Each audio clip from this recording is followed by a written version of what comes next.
when the lawyer announced I was the sole heir to my grandparents' $36 million estate. My family orchestrated a hostile takeover. They demanded I sign away my entire inheritance to fund my brother-in-law's failing investment firm. I refused. The next morning, they showed up at my lake house with a fake eviction notice and a moving truck ready to throw me onto the street. But their arrogant smiles vanished the second they realized who was standing right behind me. My name is Cassidy, and I am 33 years old. If you have ever had your own flesh and blood try to destroy you out of pure greed, hit that like and subscribe button. You will want to hear exactly how I dismantled their lives penny by penny. It had been exactly 48 hours since the funeral. The mahogany-paneled conference room in Chicago felt suffocating. We were all still wearing our mourning black. The scent of lilies from the memorial service seemed to cling to my mother, Patricia, masking the stench of her absolute greed. My grandparents, Theodore and Beatrice Harrison, had perished in a private plane crash over the Rockies.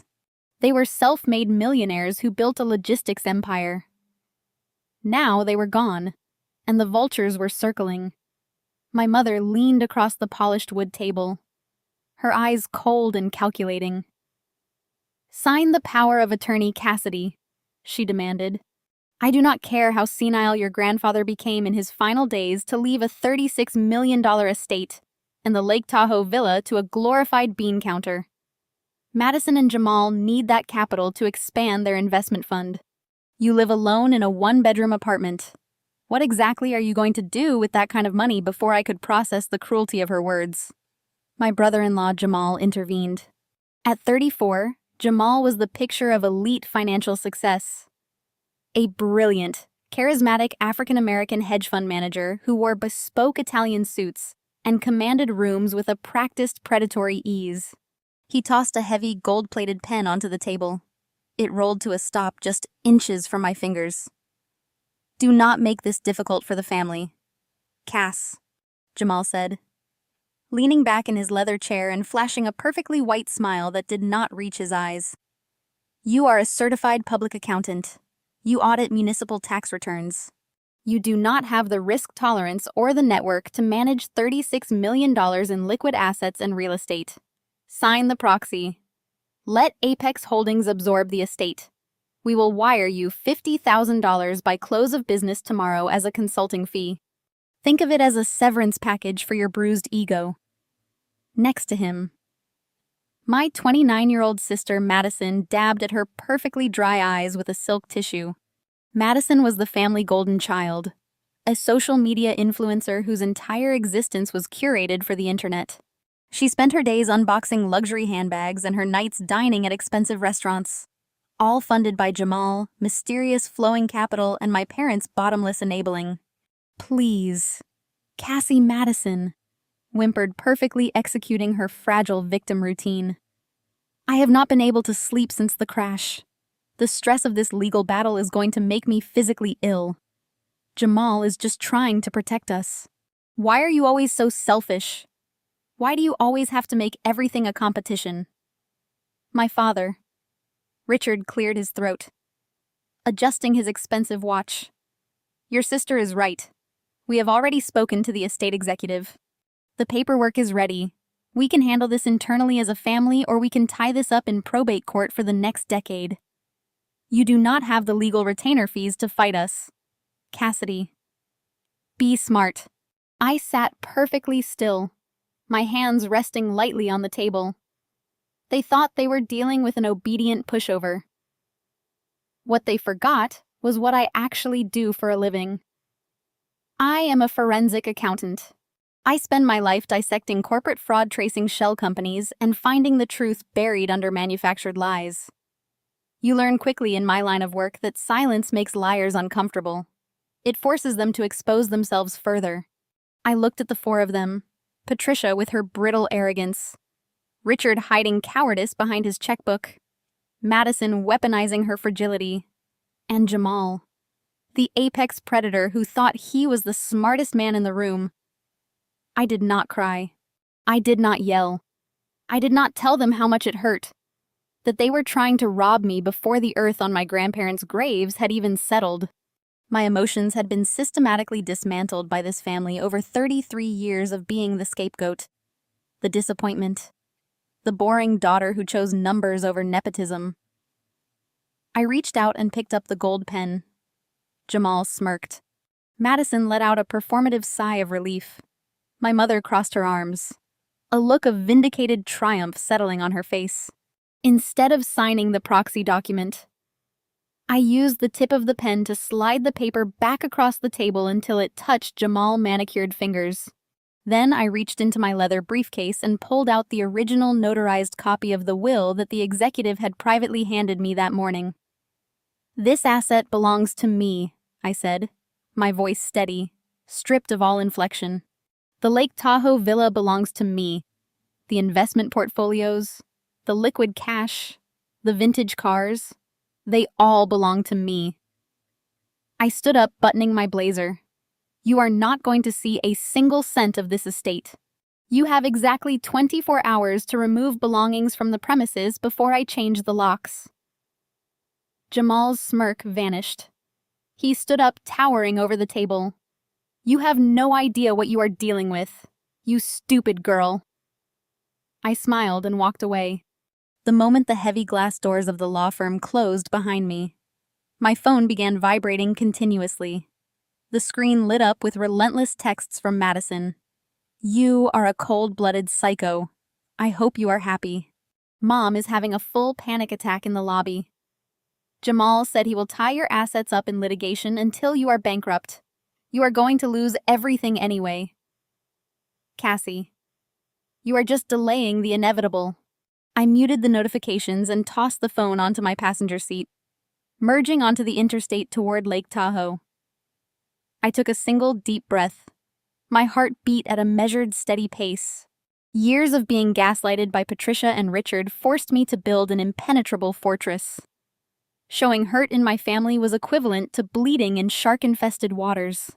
I had learned to calculate my responses just as I calculated corporate tax liabilities. As the city skyline faded, replaced by towering pines and winding mountain roads, I thought about the stark contrast between my reality and Madison-curated existence. When I was 22, struggling to pay off $60,000 in student loans, I asked my parents to co-sign an auto loan so I could commute safely. Richard scoffed, telling me that financial independence builds character and handouts breed weakness. 2 years later, Madison decided she wanted a destination aesthetic for her wedding to Jamal. Patricia and Richard liquidated $500,000 to rent a historic villa in Tuscany, flying out 200 guests for a week-long extravaganza. I attended that wedding in a clearance rack dress sitting near the kitchen doors, while Jamal associates drank $500 wine. My grandparents Theodore and Beatrice were the only ones who saw through the charade. Grandpa Theodore was a self-made man who built a massive logistics empire from scratch. He did not care about designer labels or country club memberships. He cared about work ethic. He cared about facts. "You have a mind for the truth." Cassidy, he told me once sitting on the wooden dock, "You see the architecture of things. Numbers never lie to you. People will lie to your face. But the math always leaves a trail." I gripped the steering wheel tighter as the altitude climbed. Grandpa Theodore was not senile. He was sharp as a tack until the day that plane went down. He had left the entire estate to me because he knew I was the only one who would not squander it.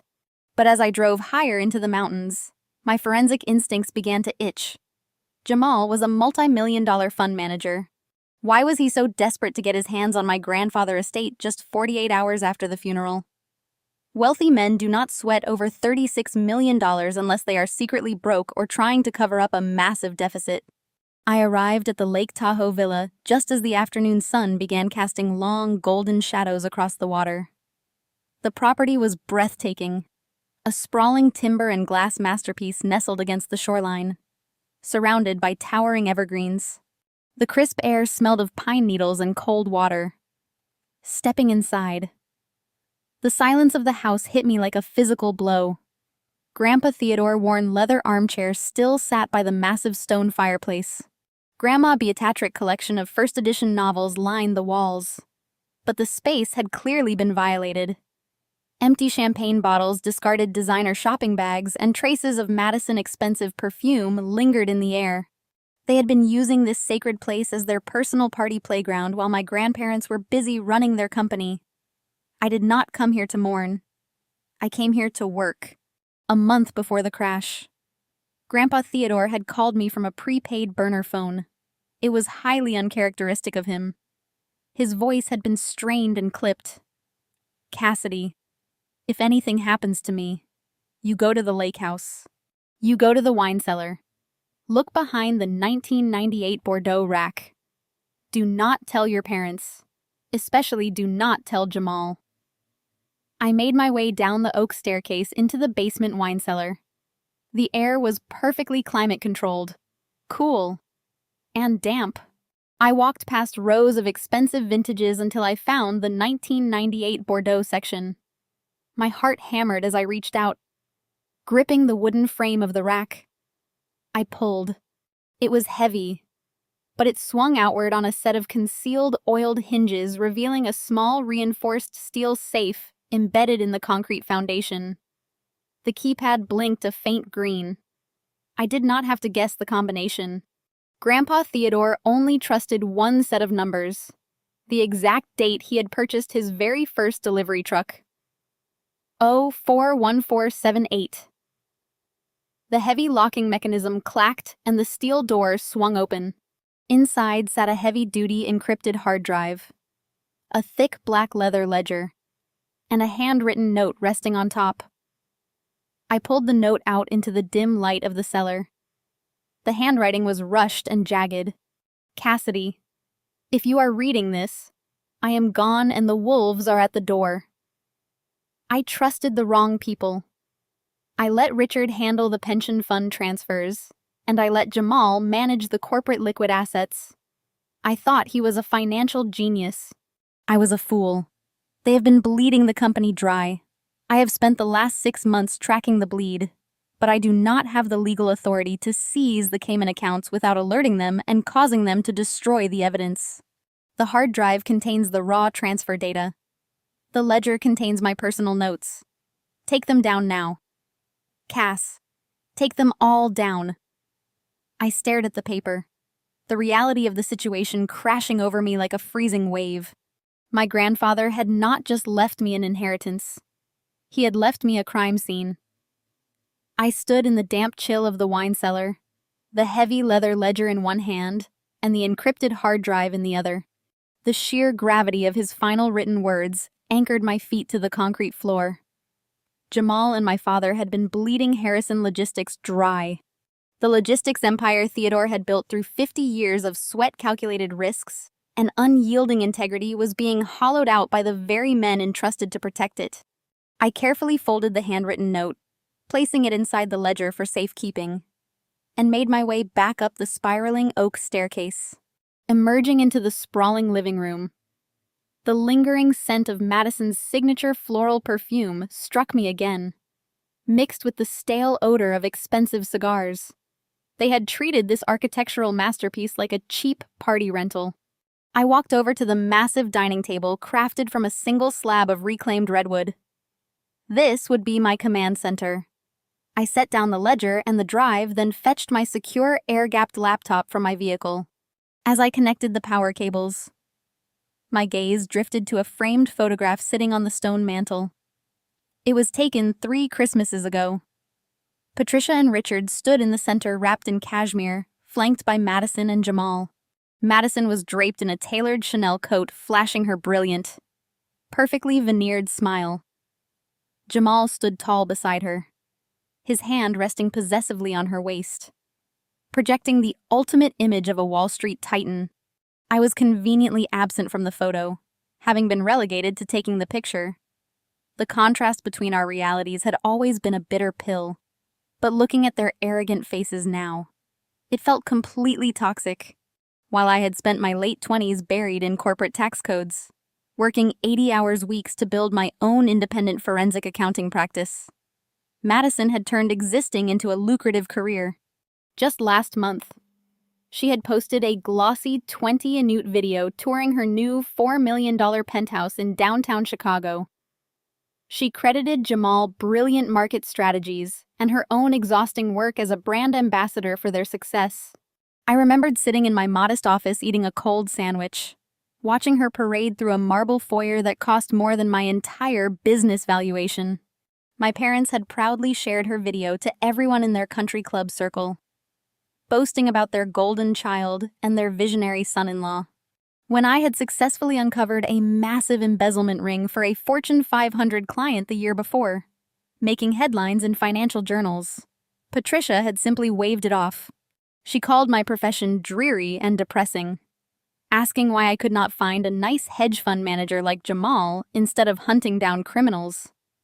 They wanted a socialite daughter to use as a prop for their charitable galas. Instead, they got a bloodhound. And now the bloodhound was inside their house. I booted up my laptop, the screen illuminating the darkening room. I needed the password to decrypt the drive. I closed my eyes, summoning the memory of Theodore. I pictured his calloused hands, his sharp evaluating gaze, and the way he smelled of black coffee and motor oil. When I was 16, while Madison was busy competing in junior beauty pageants, Grandpa Theodore had called me into his home office. He tossed a thick binder of financial reports onto the desk. It was a dummy corporate balance sheet he had deliberately doctored.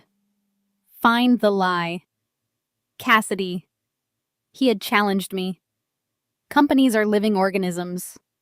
When they bleed, they leave a trail. You just have to know which artery to check. I spent 6 hours locked in that office, ignoring my mother demands to come socialize with her guests. When I finally pointed out the discrepancy in the inventory depreciation logs, Theodore had smiled a genuine radiant smile. "You have the gift," he told me. Years later, when Jamal entered the family picture, Theodore had been the only one immune to his charismatic charm. Jamal used complex financial jargon, throwing around terms like algorithmic hedging, leverage, derivatives, and offshore tax optimization. Richard and Patricia were mesmerized, eager to hand over the management of the family trust to this supposed prodigy. Theodore had pulled me aside during an anniversary dinner. His eyes narrowed as he watched Jamal hold court. "A man who talks in circles is hiding a square truth," he had muttered. "He is too polished. Cass, a real builder has dirt under his fingernails." Theodore had trusted his gut, but he was losing his physical strength. He knew he could not take on Jamal and Richard without irrefutable proof, and his failing health had bought them time. They thought he was just a dying old man, entirely dependent on them. They underestimated his resolve, and they drastically underestimated me. I looked down at the password prompt on my screen. The date of his first delivery truck had unlocked the physical safe. But for the digital encryption, Theodore would use something deeper, something only the two of us shared. I typed in the exact inventory code from that dummy balance sheet he gave me when I was 16. Alpha 739er Delta. The progress bar flashed green. Access granted. A chill ran down my spine as folders began populating on my desktop. I opened the master file labeled Apex Holdings Escrow. Row upon row of offshore banking data transfer logs and falsified corporate resolutions filled the screen. The sheer volume of the data was staggering. I was no longer a grieving granddaughter. I was a predator stepping into the hunting grounds. I poured myself a glass of cold water, cracked my knuckles, and began tracing the arteries to see exactly how much my family had bled him dry. I leaned closer to the glowing screen, entirely ready to dismantle their fabricated lies completely today.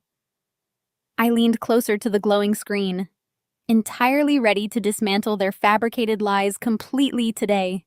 The first hour of forensic auditing is always the quietest. It is just you and the raw data stripped of emotion. I sorted the master transfer logs, filtering by origin and destination. Jamal had set up a classic layering scheme.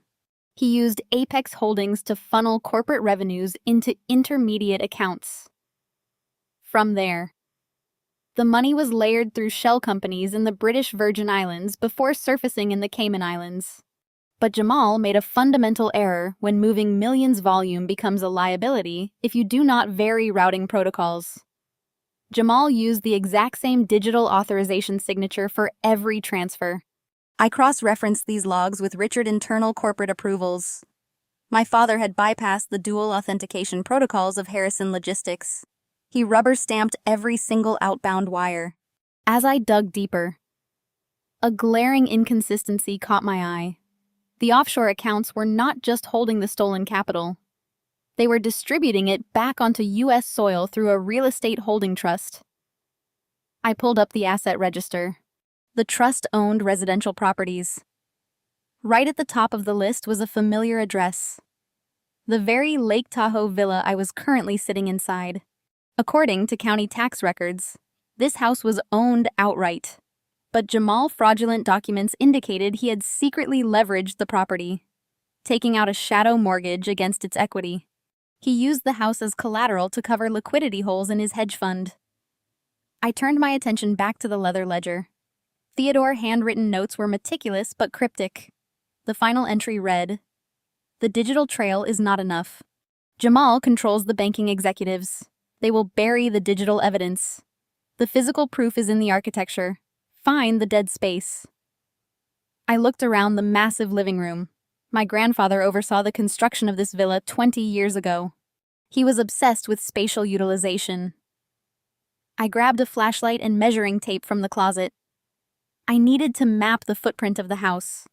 I compared the ground floor interior dimensions to the original architectural blueprints. The living room matched. The kitchen matched.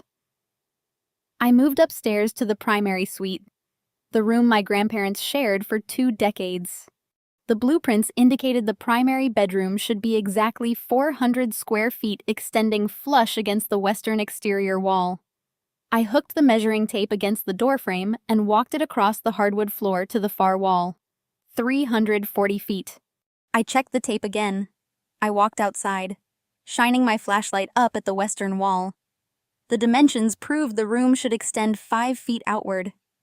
There was a false wall, a structural anomaly inside the primary suite. I rushed back upstairs, my heart hammering against my ribs. I approached the western wall. It was paneled in reclaimed cedar. I pressed my palms against the wood, feeling for drafts or pressure plates. My fingers traced the natural knots and grooves. Nothing felt loose. I dropped to my knees, inspecting the baseboards. The baseboard trim was seamless, except for a barely perceptible gap near the far corner. I slipped my fingernail into the gap and pulled. The trim popped off, revealing a scanner hidden in the floorboard. I placed my thumb against it. A red light flashed. Access denied. I sat back, breathing heavily. Theodore would not have locked me out of the physical evidence if he explicitly told me to find the dead space. He knew I was the only one who had come looking. What was the most important physical piece of his legacy that he passed down to me when I passed my certified public accountant exam? He gifted me a custom-engraved silver caliper. He told me to use it to measure the weight of a man's integrity. I ran downstairs to my briefcase, digging through the compartments until I found the silver caliper. I brought it back to the primary suite and examined the scanner. Beside the glass thumb pad was a tiny rectangular indentation. It was a customized physical keyhole designed to fit the exact dimensions of the caliper. I inserted the flat edge of the silver tool into the slot and turned it clockwise. A heavy metallic click echoed from behind the cedar paneling. The entire section of the wall hissed softly, popping outward by a fraction of an inch. I wedged my fingers into the crack and pulled. The hidden door swung open on silent hinges. I stepped inside. It was a narrow, fireproof vault room completely lined with reinforced steel. The air inside smelled of old paper and ink. In the center sat a massive floor-mounted titanium safe. It was already unlocked, the heavy door resting slightly ajar. I pulled the door wide open and shone my flashlight inside. The safe contained physical documents. There were stacks of original bearer bonds, physical stock certificates, and the original notarized deeds to the Lake Tahoe property and all commercial warehouses.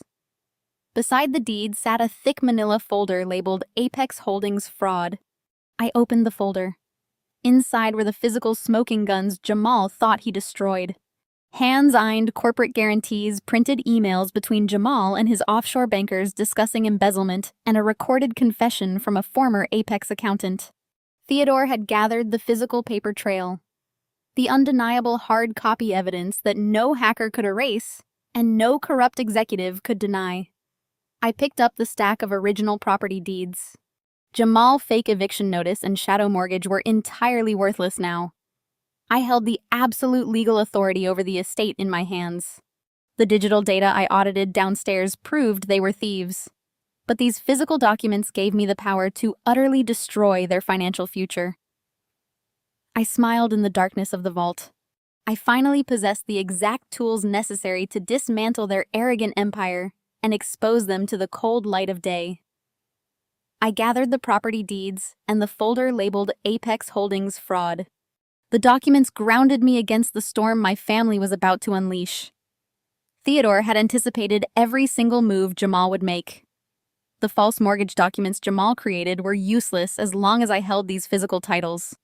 I placed the documents into a fireproof satchel I had brought upstairs from my vehicle, before leaving the hidden vault. I scanned the steel shelves one last time. Tucked in the very back corner was a small velvet box. I opened it and found my grandmother Beatrice vintage diamond ring. The one Patricia had spent the last 2 days tearing the city penthouse apart trying to find. My mother claimed it was a family heirloom meant for Madison, but a handwritten tag attached to the box read clearly for Cassidy, because you understand the value of things that endure. I slipped the box into my pocket, feeling a surge of protective anger. They had stripped my grandparents of their dignity in life, and now they wanted to pick their bones clean in death. I stepped out of the hidden room, pushed the cedar paneling back into place, and retrieved my silver caliper. The wall clicked shut, completely seamless once again. I carried the satchel downstairs to the dining table, where my encrypted laptop awaited. The physical evidence was secured. Now it was time to cross-reference Theodore handwritten ledger with the digital hard drive data and expose the absolute rot at the core of my family. I poured myself another cup of black coffee, feeling the adrenaline sharpen my focus. I was not just a grieving granddaughter anymore. I was the architect of their impending destruction. I opened the thick black leather ledger and placed it beside the glowing screen. Theodore handwriting filled the pages with sharp, precise strokes. It was not just a record of financial transactions. It was a diary of a father realizing his own son was robbing him blind. The entries began 4 years ago, shortly after Jamal married Madison. Theodore noted the exact day Richard convinced him to transfer the corporate pension management to Apex Holdings. I cross-referenced that date with the data on the encrypted hard drive. The digital trail was horrifying. Within 48 hours of taking control, Jamal had initiated a massive capital sweep. He drained $12 million from the secure municipal bonds and funneled it directly into high-risk leveraged derivatives. But he did not just make a bad investment. The hard drive revealed the underlying code of his trading algorithms. Jamal intentionally engineered the trades to fail on paper while siphoning the capital into a network of offshore shell companies. I tracked the routing numbers through the spreadsheet. The money bounced from Chicago to Delaware, then vanished into corporate entities registered in the Cayman Islands. I opened the folder containing the physical smoking guns I had just retrieved from the safe. Theodore had managed to secure printed emails between Jamal and a corrupt offshore banker. The emails detailed the exact creation of these shell companies. One entity named Azure Consulting was registered directly to Patricia. Another entity named Summit Ventures was registered to Richard. They were all in on it. My parents had actively participated in gutting the company that fed thousands of employees just to fund their lavish country club lifestyle and finance. Madison relentless spending sprees. every time Madison posted a picture of a new luxury vacation or an exclusive designer outfit. She was flaunting the stolen pension funds of hard-working drivers and warehouse staff. The betrayal cut deeper than any childhood insult. They had looked Theodore in the eye at Sunday dinners, raising their expensive crystal wine glasses to toast his health while secretly draining his life savings from underneath the table. I turned the page in the ledger. Theodore's final entry was dated 2 weeks before the plane crash. He wrote that he confronted Richard in private, presenting him with a fraction of the evidence and demanding the return of the stolen capital. Richard had laughed in his face, claiming Theodore was too old and weak to do anything about it. Richard had even threatened to declare Theodore legally incompetent if he tried to go to the authorities. My jaw clenched as I stared at the screen. Jamal and my father had created a financial cancer that was destroying Harrison Logistics from the inside out. They had weaponized my grandfather's trust against him, isolating him while they plundered his empire. But their arrogance was their fatal flaw. They assumed Theodore was technologically illiterate, just another dinosaur from a bygone era of physical ledgers and handshake deals. They never realized he had quietly hired external forensic auditors to shadow their every move, intercept their communications, and compile this encrypted hard drive. I began copying the raw transfer data to my secure server, building a comprehensive timeline of their fraud. I linked every fake consulting fee, every unauthorized wire transfer, and every piece of stolen capital to their personal assets. I cross-referenced the dates of the Cayman transfers with the purchase dates of Richard new yachts and Patricia luxury penthouse renovations.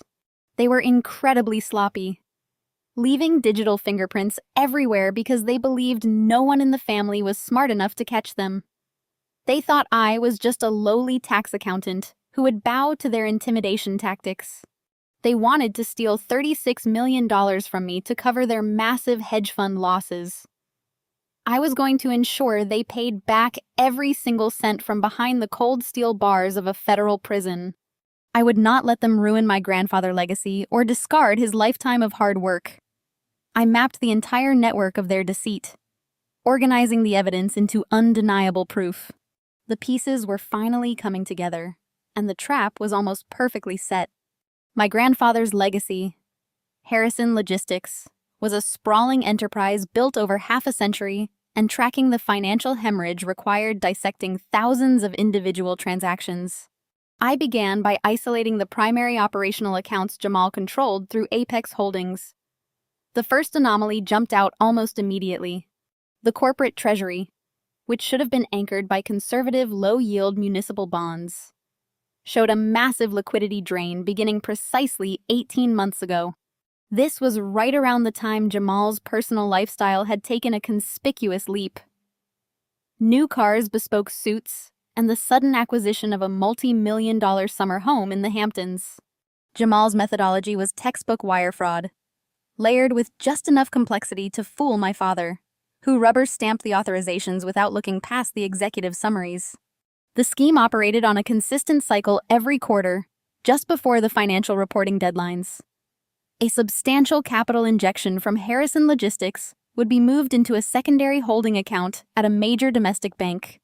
The stated purpose, according to the fraudulent memos signed by Richard, was strategic international expansion and joint venture funding. From that secondary account, the funds were splintered into smaller, less noticeable wire transfers, deliberately kept just under the federal reporting thresholds to avoid immediate scrutiny by the Financial Crimes Enforcement Network. These splintered transfers were routed to a network of offshore entities. The primary destination was the Cayman Islands, a jurisdiction notorious for its strict corporate secrecy laws. But Jamal made a critical error. He assumed the veil of offshore anonymity was impenetrable. He didn't anticipate someone with access to both the internal corporate ledgers and the physical banking records my grandfather had secured in his vault. I cross-referenced the Swift codes from the hard drive data with the physical documents. The trail led directly to a master shell company named Azure Consulting LLC, registered in Grand Cayman. Azure Consulting LLC was the linchpin of the operation. It acted as a financial clearinghouse, receiving the stolen funds and then quietly distributing them back to the United States under the guise of consulting fees and management dividends. The brilliance of the scheme lay in its circular nature. The money left the company as a legitimate business expense and returned as clean taxable income to Jamal and my parents. I dug into the corporate registration details for Azure Consulting. As my grandfather's notes had indicated, the beneficial owner was Patricia Harrison. My mother was not just a passive beneficiary of Jamal's fraud. She was the central conduit for laundering the stolen capital. But the rabbit hole went deeper. I tracked the outbound payments from Azure. Millions were funneled into Summit Ventures, an LLC registered in Delaware. The managing director of Summit Ventures was Richard Harrison. My father was using this entity to purchase luxury real estate, including a new penthouse in downtown Chicago and a fleet of exotic cars, all while reporting a modest executive salary to the IRS. The sheer scale of the tax evasion was staggering. They were evading millions in federal income taxes by classifying the embezzled funds as foreign corporate investments. Then there was Madison. Her role in the scheme was perhaps the most brazen given her highly public life. I traced a series of direct wire transfers from Apex Holdings to an account linked to her lifestyle brand. The transfers labeled as marketing expenditures coincided perfectly with her lavish spending sprees. That $25,000 Hermes Birkin bag she flaunted on Instagram. It was paid for by a wire transfer that originated from the Harrison Logistics Employee Pension Fund just 3 days prior. The $120,000 diamond necklace Jamal gifted her for their anniversary, funded by a diversion of operational capital meant for upgrading the company's transport fleet. The financial autopsy revealed a horrifying truth: Jamal's hedge fund, Apex Holdings, was effectively insolvent. The returns he boasted about to his elite investors were fabricated. He was operating a sophisticated Ponzi scheme using the liquidity from Harrison Logistics to pay out early investors and maintain the illusion of profitability. If the market turned, or if anyone requested a significant withdrawal, the entire house of cards would collapse. This explained his frantic desperation to secure control of my grandfather's $36 million estate. He needed that capital injection to plug the gaping holes in his own fund before the SEC noticed the discrepancies. My grandparents' tragic death wasn't just a loss for the family. It was a desperate lifeline for Jamal and my parents.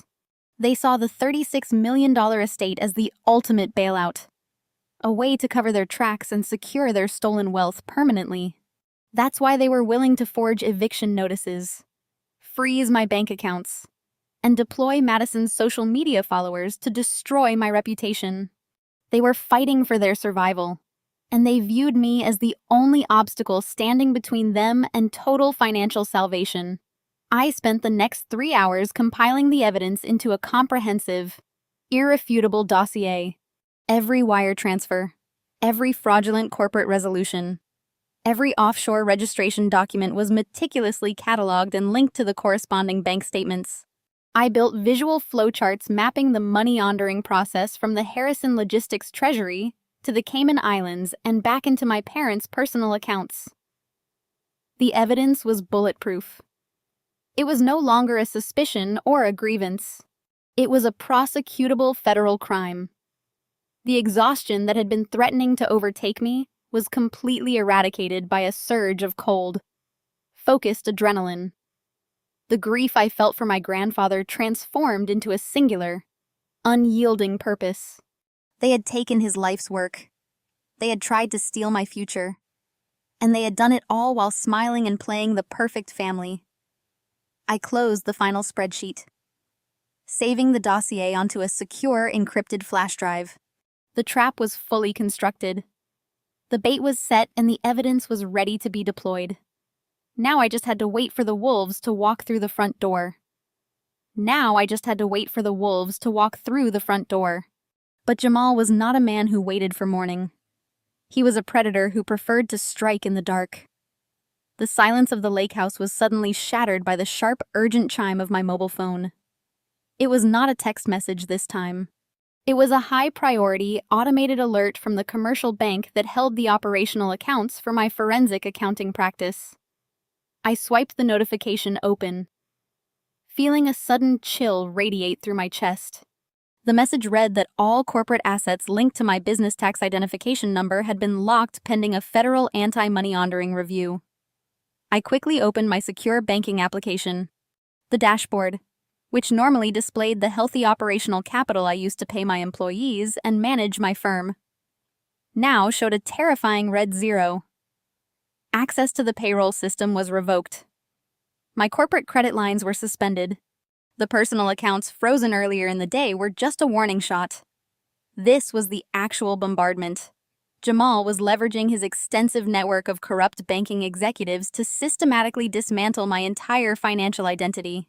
He knew that taking $36 million from a grieving granddaughter might look suspicious, but taking it from a disgraced, financially ruined accountant under investigation for money laundering would look like a necessary intervention. The alerts began compounding, flooding my screen in a synchronized wave of digital destruction. An email arrived from the state accountancy board. An anonymous complaint had been filed against my certified public accountant license alleging gross professional misconduct and misappropriation of client funds. My license was placed on immediate administrative suspension pending a formal hearing. Another email hit my inbox from my commercial landlord in the city. My automatic rent payment for my office space had bounced, and the lease was being flagged for default. Jamal was not just trying to starve me into signing over my grandfather's estate. He was executing a scorched earth campaign designed to obliterate my livelihood, my reputation, and my ability to ever work in the financial sector again. My phone rang, vibrating violently against the hardwood table. The caller identification displayed a blocked number, but I knew exactly who was on the other end. I accepted the call and lifted the device to my ear without speaking. A low, arrogant chuckle filled the speaker. "Are you watching your life evaporate?" Cassidy Jamal asked, his voice dripping with venomous satisfaction. "I told you that you were out of your depth. You thought you could outsmart me because you know how to read a tax return. I move markets. I control capital. I can erase you from the financial system with 3 phone calls, and I just did." I listened to his gloating, keeping my breathing perfectly steady. "How does it feel?" He continued his tone, turning vicious. "Your business accounts are locked. Your payroll is frozen. By tomorrow morning, your employees will find out their boss is under investigation for money laundering. You have no access to cash, no credit, and your professional license is effectively suspended. You are a ghost. You cannot even hire a defense attorney because no reputable law firm will take a retainer from a frozen account. You have absolutely nothing left to fight with." I remained silent, letting him revel in his perceived victory. His need to brag was his greatest vulnerability. "Sign the proxy document," Jamal commanded, dropping the pretense of amusement. "You sign over the estate to Apex Holdings tomorrow morning, and miraculously, the anonymous complaints against your license will disappear. The bank holds will be lifted due to a clerical error. You get your little accounting firm back, and you get the $50,000 severance I generously offered. If you refuse, I will make sure the federal government audits you into oblivion. I will drag your name through the mud until you cannot even get a job as a bank teller." He paused, waiting for me to beg, waiting for the tears and the panic that my mother and sister always weaponized. When I offered nothing but silence, his breathing grew heavier over the line. "Do you understand me, Cassidy?" He barked, the polished facade cracking to reveal the desperate thug underneath. "I understand perfectly, Jamal," I replied, my voice echoing coldly in the empty lake house. "I understand that you are terrified." I ended the call and placed the phone back on the table. Jamal thought he had cornered a helpless victim. He believed his coordinated financial attack would break my spirit. He did not realize that by initiating these fraudulent bank freezes and submitting false complaints to the state board, He had just committed several more verifiable acts of extortion and wire fraud. He was handing me the exact evidence I needed to prove his intent to manipulate the estate through illegal coercion. His arrogance blinded him to the fact that every digital move he made left a permanent traceable fingerprint. I reached into my briefcase and pulled out a secure prepaid encrypted mobile hotspot. As a forensic accountant who regularly deals with hostile corporate targets, I never rely on a single point of failure. I had established a series of contingency protocols years ago. I connected my air-gapped laptop to the encrypted network, bypassing the frozen commercial accounts entirely. I accessed an offshore emergency trust I had legally established in the Isle of Man, a fully compliant and protected reserve that Jamal and his banking friends could not touch. I quickly routed enough capital through a secondary legal entity to ensure my employees would be paid on time and my office lease would remain secure. Jamal thought his financial attack was lethal, but it was merely a temporary inconvenience. He had thrown his best punch, and I was still standing perfectly balanced and completely prepared to destroy him. Tomorrow morning would finally bring a true, inescapable reckoning. While I secured my offshore financial lifelines, Madison was busy executing the secondary phase of their coordinated attack. My phone vibrated against the mahogany table. It was another notification from Instagram. Madison had escalated her initial tearful video into a full-blown multi-platform smear campaign. She was live streaming to her followers, weaponizing her carefully cultivated audience of over 1 million people to destroy whatever was left of my personal reputation. I watched the broadcast. Madison paced her custom marble kitchen in an oversized sweatshirt, performing her vulnerability perfectly. "Guys, I am just so overwhelmed." Madison told her phone camera, her voice trembling. "I told you earlier about my sister Cassidy. Well, it is getting worse. We just found out she has locked us out of the lake house. She is sitting in there right now hoarding my grandparents' belongings. She has always been deeply troubled. But this is a completely new level of psychosis. My parents are terrified of her. She has a history of violent outbursts, and she is using my grandfather passing as an excuse to extort us." The live comments poured in like a digital avalanche. Thousands of strangers were demanding my arrest, tagging local law enforcement agencies and sending me death threats. The psychological warfare was textbook. Patricia and Richard had clearly fed Madison the talking points. Paint the victim as the aggressor. Frame financial independence as mental instability. It was the exact same gaslighting technique they had used throughout my entire childhood, merely amplified by modern technology. When I was 19, Patricia secretly opened credit cards in my name when I confronted her. She told Richard and Madison I was experiencing paranoid delusions. Richard threatened to commit me to a psychiatric facility if I did not drop the accusations. I spent years paying off that stolen debt while they convinced the extended family I was a pathological liar. Now, Madison was broadcasting that same fabricated narrative to the entire world. I watched the screen as she continued her live stream. Jamal is trying to handle the legal side. Madison sniffled, wiping her dry eyes. But Cassidy is a forensic accountant. She knows how to manipulate numbers and hide things. She is probably destroying my grandfather's financial legacy right now. We are just praying the local authorities intervene before she does something truly dangerous to herself or others. The sheer audacity of the lie was breathtaking. She was preemptively accusing me of financial manipulation to cover up the $18 million Jamal had actually stolen. They were setting the stage for the fraudulent eviction notice they planned to serve the next morning. If the public believed I was a dangerous, mentally unstable extortionist, no one would question Jamal when he dragged me out of the villa in handcuffs. It was a brilliant, malicious public relations strategy designed to isolate me entirely. My secure phone chimed with an incoming text from an unknown number. It was my Aunt Beverly Patricia's sister. The text read, "Cassidy, your mother just called me in tears. We are all deeply concerned about your mental state. Please surrender the property to Jamal before you end up in a psych ward. You need serious medical help, not money." They were sending flying monkeys, deploying extended family members to pressure me into submission. The gaslighting was designed to make me doubt my own sanity, to make me feel so universally hated and misunderstood that I would hand over the $36 million estate just to make the psychological torture stop. I did not reply to Aunt Beverly. I took a screenshot of her text and added it to the digital dossier. I then initiated an automated screen capture program on my laptop, recording every second of Madison live stream, archiving the video file, and capturing the usernames of every individual sending me death threats.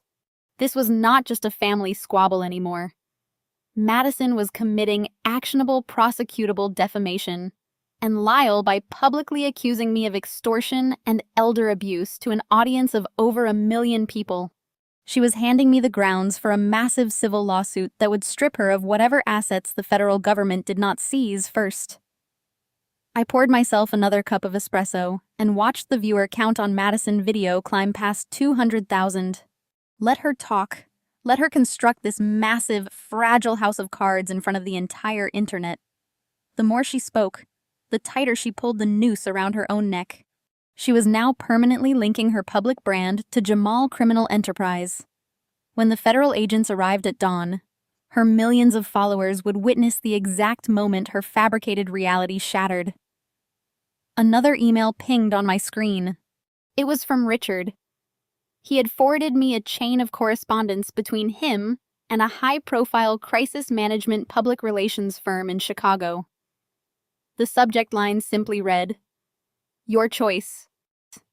The email detailed a media strategy to leak anonymous tips to financial blogs claiming my accounting firm was under federal investigation for money laundering. He was showing me the loaded gun. If I did not sign the proxy, he would pull the trigger and destroy my career permanently. I leaned back in Theodore leather armchair, feeling the cold, hard weight of the silver caliper in my pocket. My family had spent my entire life trying to convince me that I was crazy, worthless, and utterly dependent on their goodwill. They had almost succeeded when I was younger, but I was not a scared girl anymore. I was a professional investigator who hunted financial predators for a living.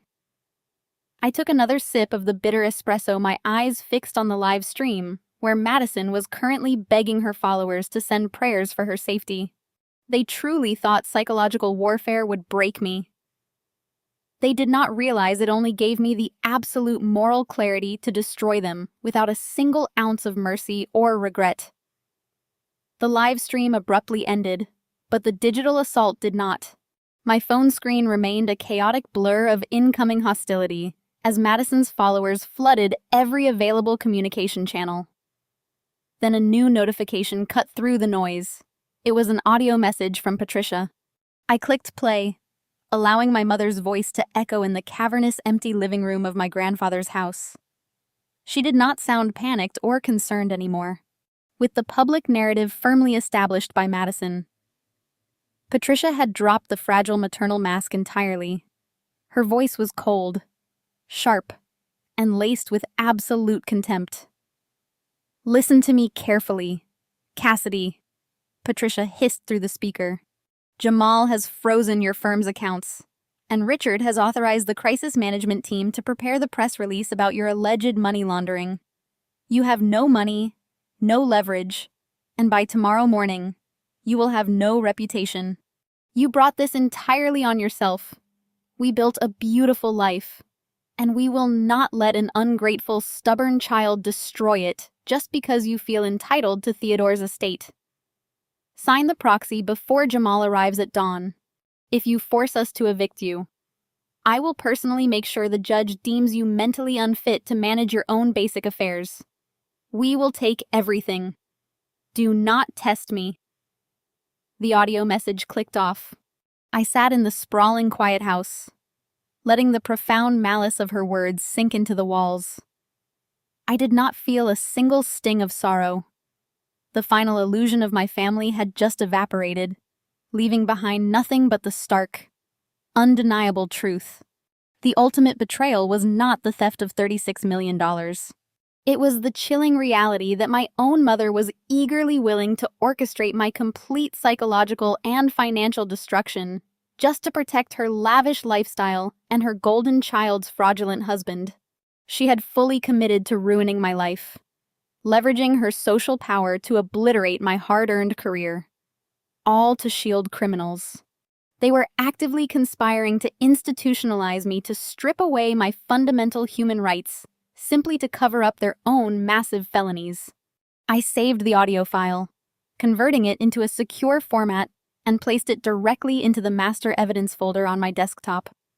They had provided the final nail for their own coffin, sealing their fate with profound arrogance. The betrayal was absolute, and my last lingering shred of familial obligation died in that very moment.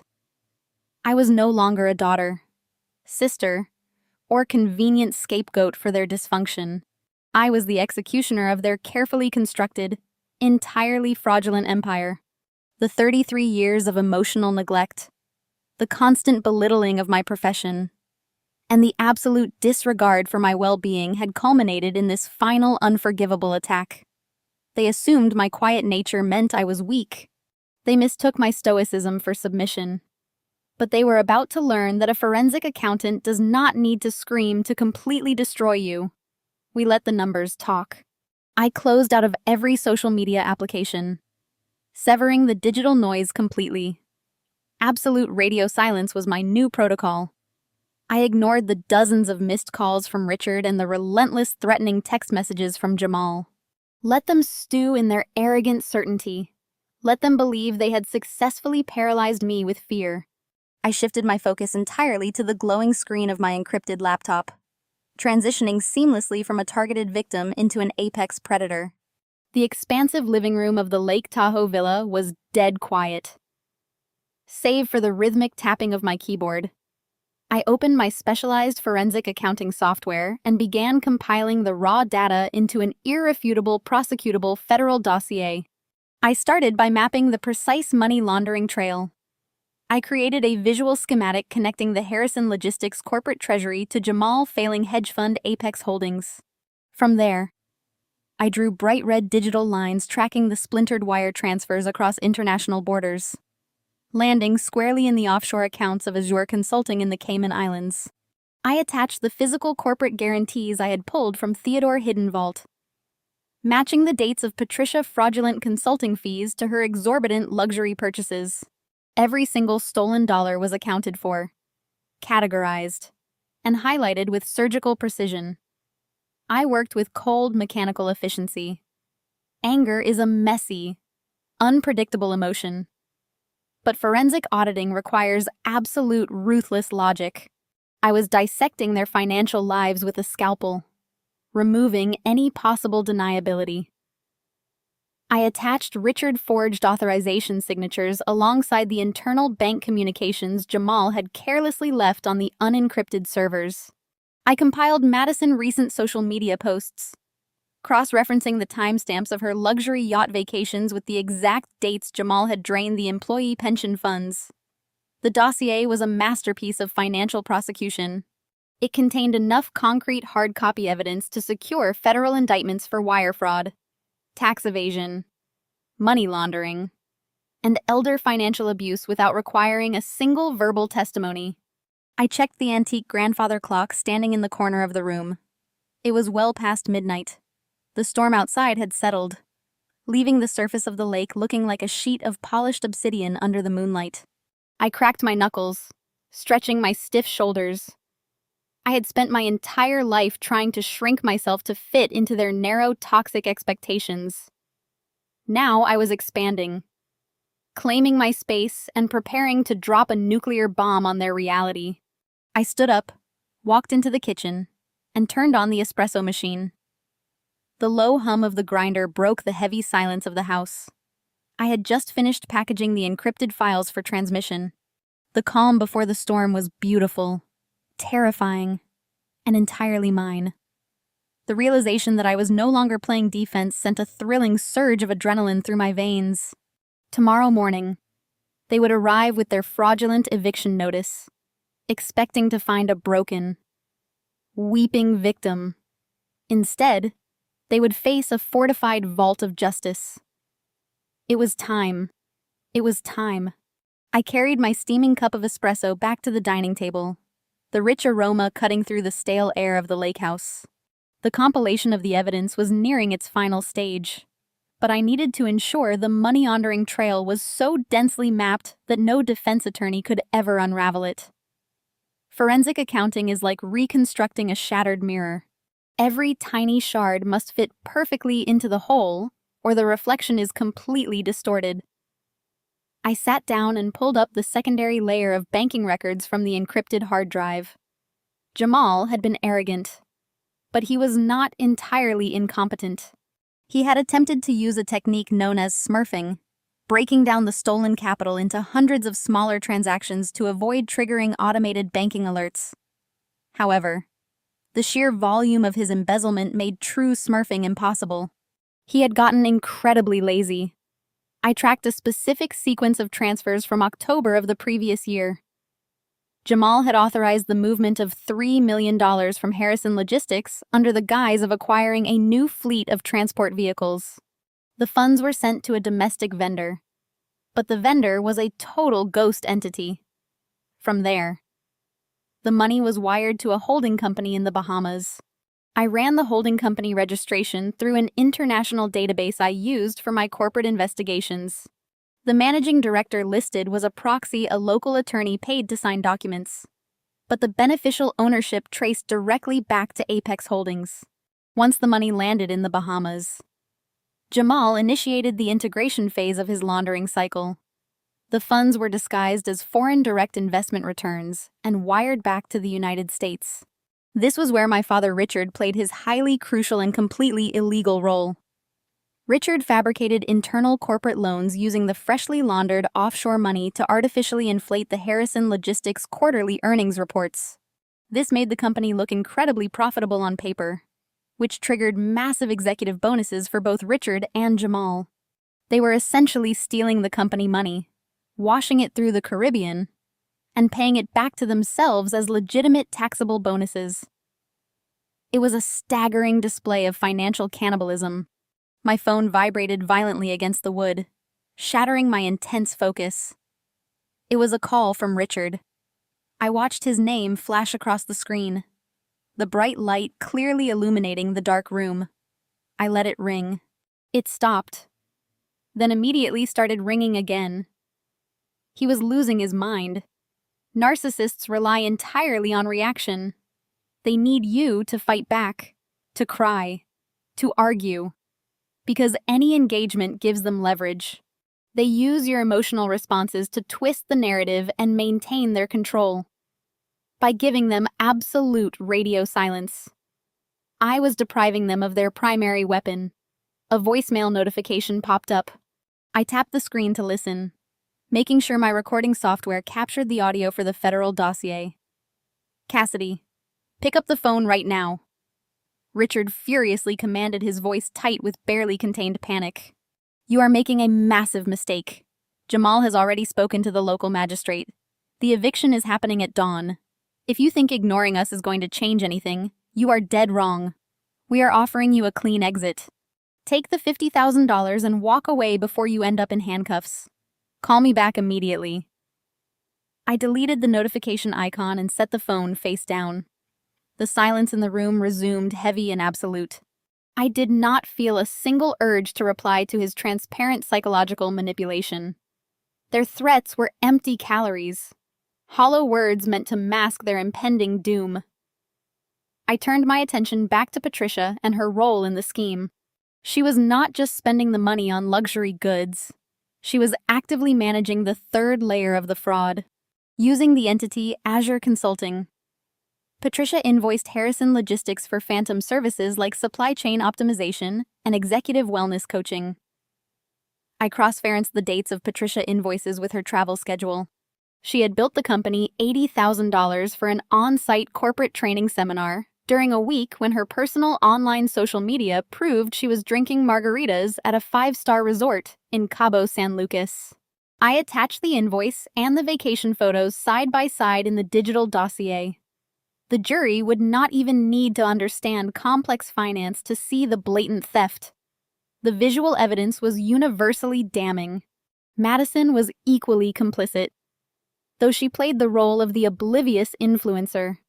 I tracked a specific transfer of $200,000 from Jamal offshore accounts directly to a boutique public relations firm. This firm had been hired to artificially inflate Madison's massive social media, following routinely purchasing fake engagement and securing her fraudulent brand sponsorships. Her entire online empire, her carefully curated image of the successful self-made entrepreneur, was entirely subsidized by my grandfather's stolen pension funds. I added the public relations firm invoices to the master file, ensuring her digital kingdom would burn right alongside Jamal Hedge Fund. My phone lit up again. This time it was a barrage of text messages from Jamal. "You cannot hide forever. Cass, I know you are in there. The sheriff deputy is a personal friend of mine. You are going to leave that beautiful house exactly in the back of a squad car. Have your bags packed. You are entirely out of options." I smiled a cold, sharp expression in the empty room. He was projecting his own terror onto me. He knew his fraudulent empire was crumbling, and he desperately needed the $36 million estate to prop it up. I consolidated all the flowcharts, the transfer data, the forged signatures, and the offshore registry documents into a single, highly compressed, deeply encrypted file. The compilation was finally complete. The trap was set. I pulled out my secure mobile hotspot to make the federal call. The device booted up, establishing a military virtual private network through 3 international servers. When handing over evidence that will dismantle a hedge fund and send your family to federal prison, you do not take chances. I dialed the direct number for Special Agent Donovan at the Internal Revenue Service Criminal Investigation Division. The line rang twice. "Donovan." The growly voice answered, instantly recognizable. "Agent Donovan. It is Cassidy," I said, keeping my tone strictly professional. "I am ready to initiate the secure transfer. I have my cyber team standing by." Donovan replied, the ambient noise of a busy federal bullpen echoing. "We spun up the secure portal after your initial heads up. Give me the scale of the hemorrhage. What exactly are we looking at? $18.4, $4 million. I stated clearly embezzled from Harrison Logistics and my grandfather personal retirement trusts over the past 48 months. Jamal orchestrated a sophisticated layering scheme using his hedge fund Apex Holdings as the primary conduit.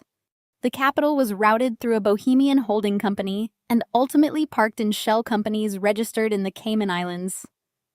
I have the raw transfer data, forged corporate resolutions, routing numbers, and beneficial ownership documentation. My mother, Patricia, and my father, Richard, are the listed owners of the primary offshore entities. I heard a low whistle over the receiver. 18 million, Donovan muttered. Jamal has been on our radar for a while. We suspected Apex Holdings was cooking its books, but his domestic accounts always looked clean. We could never establish probable cause to subpoena the offshore records.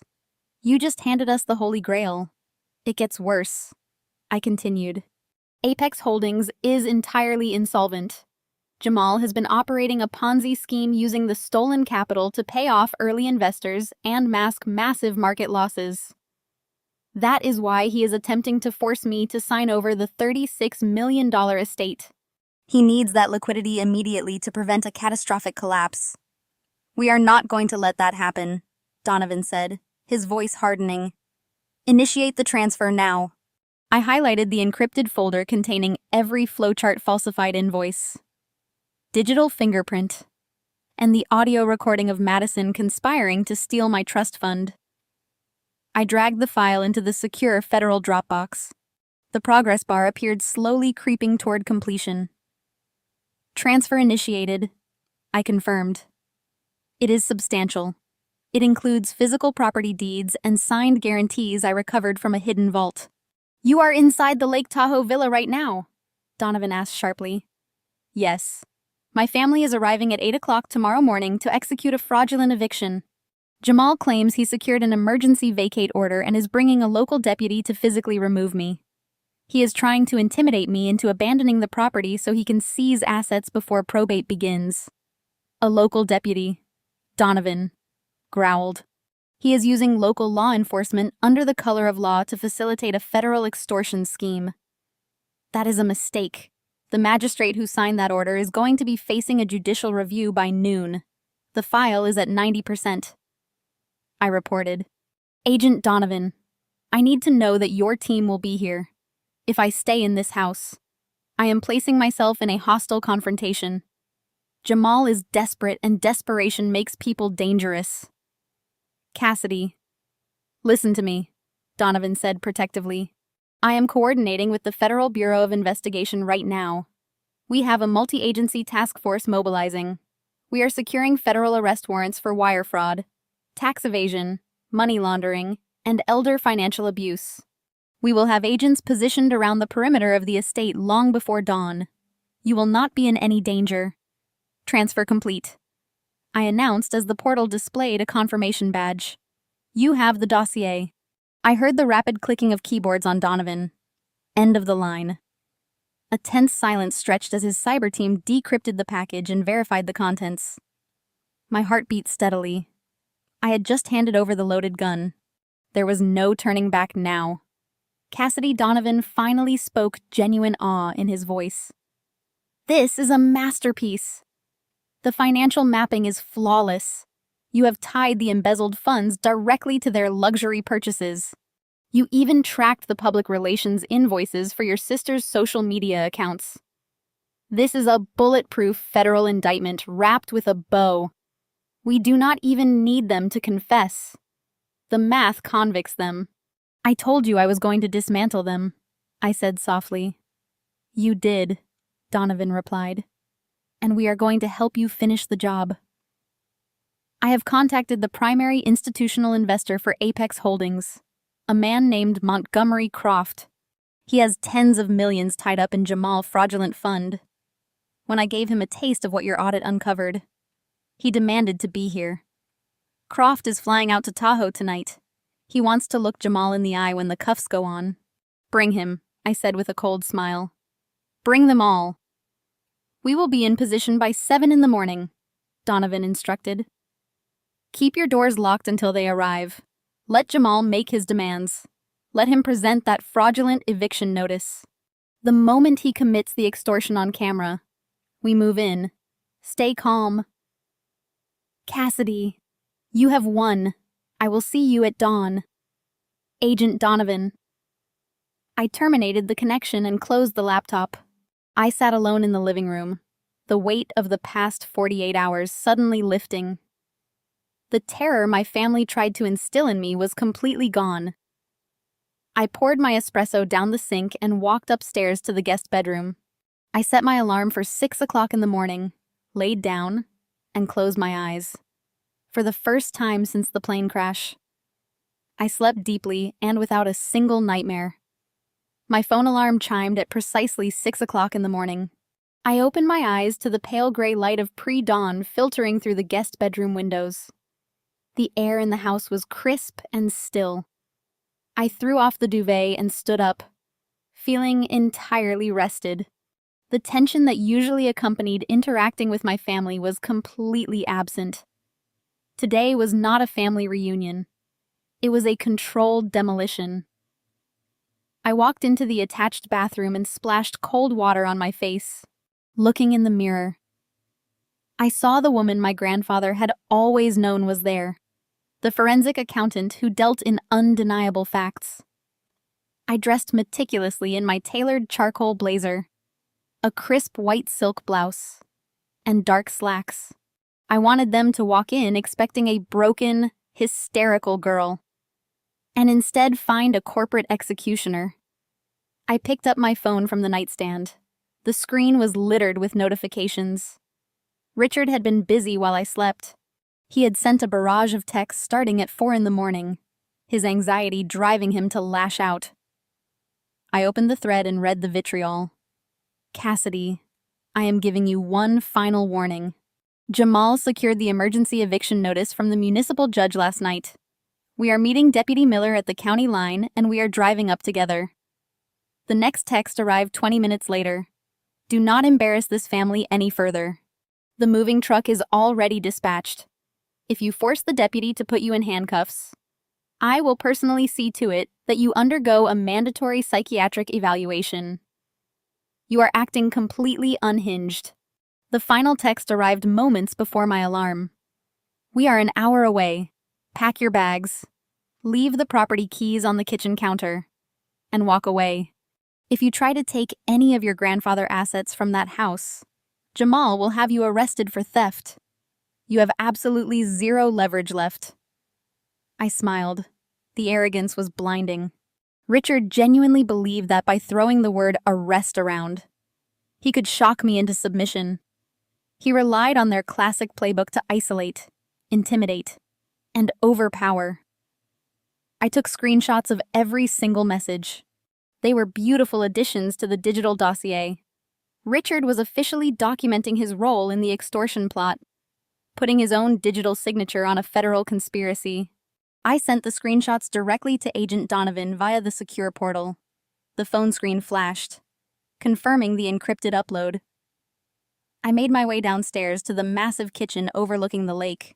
The sky was beginning to turn a bruised purple, the first hint of sunrise bleeding over the Sierra Nevada mountains. I walked to the stainless steel espresso machine. I filled the PA filter with fresh, dark roast beans and tamped them down with practiced precision. The low, mechanical hum of the grinder broke the absolute silence of the house. I locked the portafilter into place and pulled a double shot. The rich, earthy aroma filled the kitchen, grounding me entirely in the present moment. It was a mundane action brewing espresso, but it felt incredibly powerful. While they were speeding up the mountain in a state of chaotic desperation, I was comfortably enjoying my morning routine in a $36 million estate that legally belonged to me. I took my espresso and walked into the sprawling living room. This was the stage. I needed it set perfectly. I positioned the plush white sectional sofa to directly face the heavy oak front doors. When they walked in, they would have no choice but to look at me. I walked over to the front doors and turned the deadbolt counterclockwise. I left the doors completely unlocked. I wanted them to walk in with the arrogant swagger of conquerors. I wanted them to cross the threshold feeling entirely victorious before I dropped the floor out from under them. Next, I retrieved the fireproof satchel containing the physical property deeds, the falsified corporate guarantees, and the printed emails between Jamal and his offshore bankers. I placed the satchel underneath the glass coffee table, hidden from immediate view, but within easy reach. My encrypted laptop sat on the table, the screen dark, but ready to wake at a single touch. I checked my watch. 7:15. They would be here soon. I took a slow sip of my espresso, letting the bitter warmth slide down my throat. I pictured my mother, Patricia, applying her flawless makeup in the passenger seat of their luxury sport utility vehicle, rehearsing her lines of feigned maternal concern for the benefit of the local deputy. I pictured Jamal gripping the steering wheel of his expensive car, his jaw clenched, sweating under his custom cologne because his fraudulent empire was secretly hemorrhaging cash. I pictured Madison complaining about the early hour, her phone ready to broadcast my supposed mental breakdown to her million followers. They were all playing their parts perfectly, driving blindly toward a cliff edge they could not even see. The sun finally broke over the mountain peaks, casting long, sharp shadows across the glassy surface of Lake Tahoe. The golden light flooded into the living room, illuminating the dust motes dancing in the cold air. I sat down on the center cushion of the white sectional, crossing one leg over the other. I smoothed an invisible wrinkle on my charcoal slacks and rested my hands on my lap. I was perfectly centered. The agonizing decades of trying to earn their love, of shrinking myself to avoid their wrath, felt like they belonged to a completely different person in a completely different lifetime. The woman sitting on this sofa was untouchable. I took one final sip of my espresso and set the porcelain cup down on a coaster. The silence of the morning was suddenly broken by the faint, distant crunch of heavy tires turning onto the long gravel driveway. The crunch of heavy tires on gravel grew steadily louder, vibrating through the thick glass windows of the villa. I remained perfectly still on the white sectional sofa, watching the tree-lined driveway. The morning mist clung to the pines, a cinematic backdrop for the circus about to arrive. First came a matte black Mercedes SUV, instantly recognizable as Jamal's personal vehicle. Its aggressive grille looked absurd against the peaceful landscape. Close behind it was a gleaming silver Range Rover belonging to my parents. Then came the vehicles that truly illustrated the sheer audacity of their plan. A county sheriff cruiser with its light bar, dark but imposing, pulled into the circular driveway, trailing at the very back, struggling on the incline, was a generic white moving truck. The convoy parked in a neat row near the main entrance. The doors of the Mercedes swung open. Jamal stepped onto the granite wearing a tailored navy overcoat layered over a pristine turtleneck. He adjusted his cuffs, his posture radiating the supreme arrogance of a man who believed he owned the world. He was the picture of a Wall Street conqueror coming to claim his spoils. From the passenger side emerged Madison. Even at this early hour, she was entirely camera-ready. She wore oversized designer sunglasses and carried the notorious $25,000 gray luxury handbag on her forearm. Before she even closed her car door, she had her smartphone raised, angling the camera to capture her own face. I could easily imagine the tragic narrative she was currently broadcasting to her millions of followers, weaving a tale of a brave family forced to evict a dangerously unstable sister. Patricia and Richard stepped out of their Range Rover. My mother wore an expression of severe practice distress, gripping a designer clutch like a shield. My father looked grim and impatient, buttoning his jacket against the crisp mountain air. They stood together, a united front of enablers, waiting for their son-in-law to lead the charge. The local deputy climbed out of his cruiser. He was a thick-set man with a graying mustache, resting his hand casually on his utility belt. He looked around the massive estate, visibly impressed, then walked over to Jamal. Jamal greeted the deputy with a firm handshake and a wide, familiar smile, acting as if they were old friends at a country club rather than a wealthy fraudster, and a local law enforcement officer executing an illegal order. Jamal pointed toward the house, then gestured to the two men sitting in the cab of the moving truck, signaling them to wait for his command. The group began their march toward the massive oak front doors. Jamal took the lead, his expensive leather shoes crunching rhythmically against the gravel. The deputy walked half a step behind him, holding a clipboard with the fraudulent paperwork. Patricia and Richard followed closely, their faces tight with manufactured resolve. Madison trailed at the rear, her phone still elevated, capturing the dramatic approach for her digital audience. I watched them through the glass, noting the absolute certainty in their movements. They truly believed I was inside packing my bags in a state of sheer panic. They thought the sight of a police uniform in a moving truck would shatter my resolve completely. They expected begging, crying, and desperate apologies. I adjusted my posture slightly, ensuring my back was perfectly straight against the sofa cushions. Jamal reached the front entrance. He did not bother to knock or ring the bell. He simply grabbed the heavy brass handle and pushed, finding it unlocked.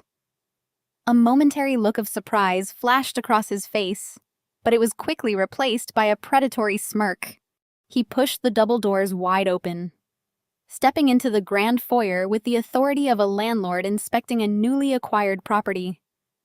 The rest of the family filed in behind him, their footsteps echoing on the polished stone floor. The deputy lingered near the doorway, looking slightly uncomfortable, but obligated to proceed. Madison immediately panned her camera around the foyer, dramatically gasping as if the pristine house were a crime scene. Jamal strode forward, crossing from the entryway directly into the sprawling living room. He stopped short when he saw me sitting calmly on the white sectional, my espresso cup resting on the coaster beside me. "Well, well," Jamal announced, his voice booming through the vaulted space. "I see you decided to make this easy on everyone, Cassidy. I expected to find you barricaded in a bedroom. I am glad to see you are finally acting somewhat rational." I did not flinch.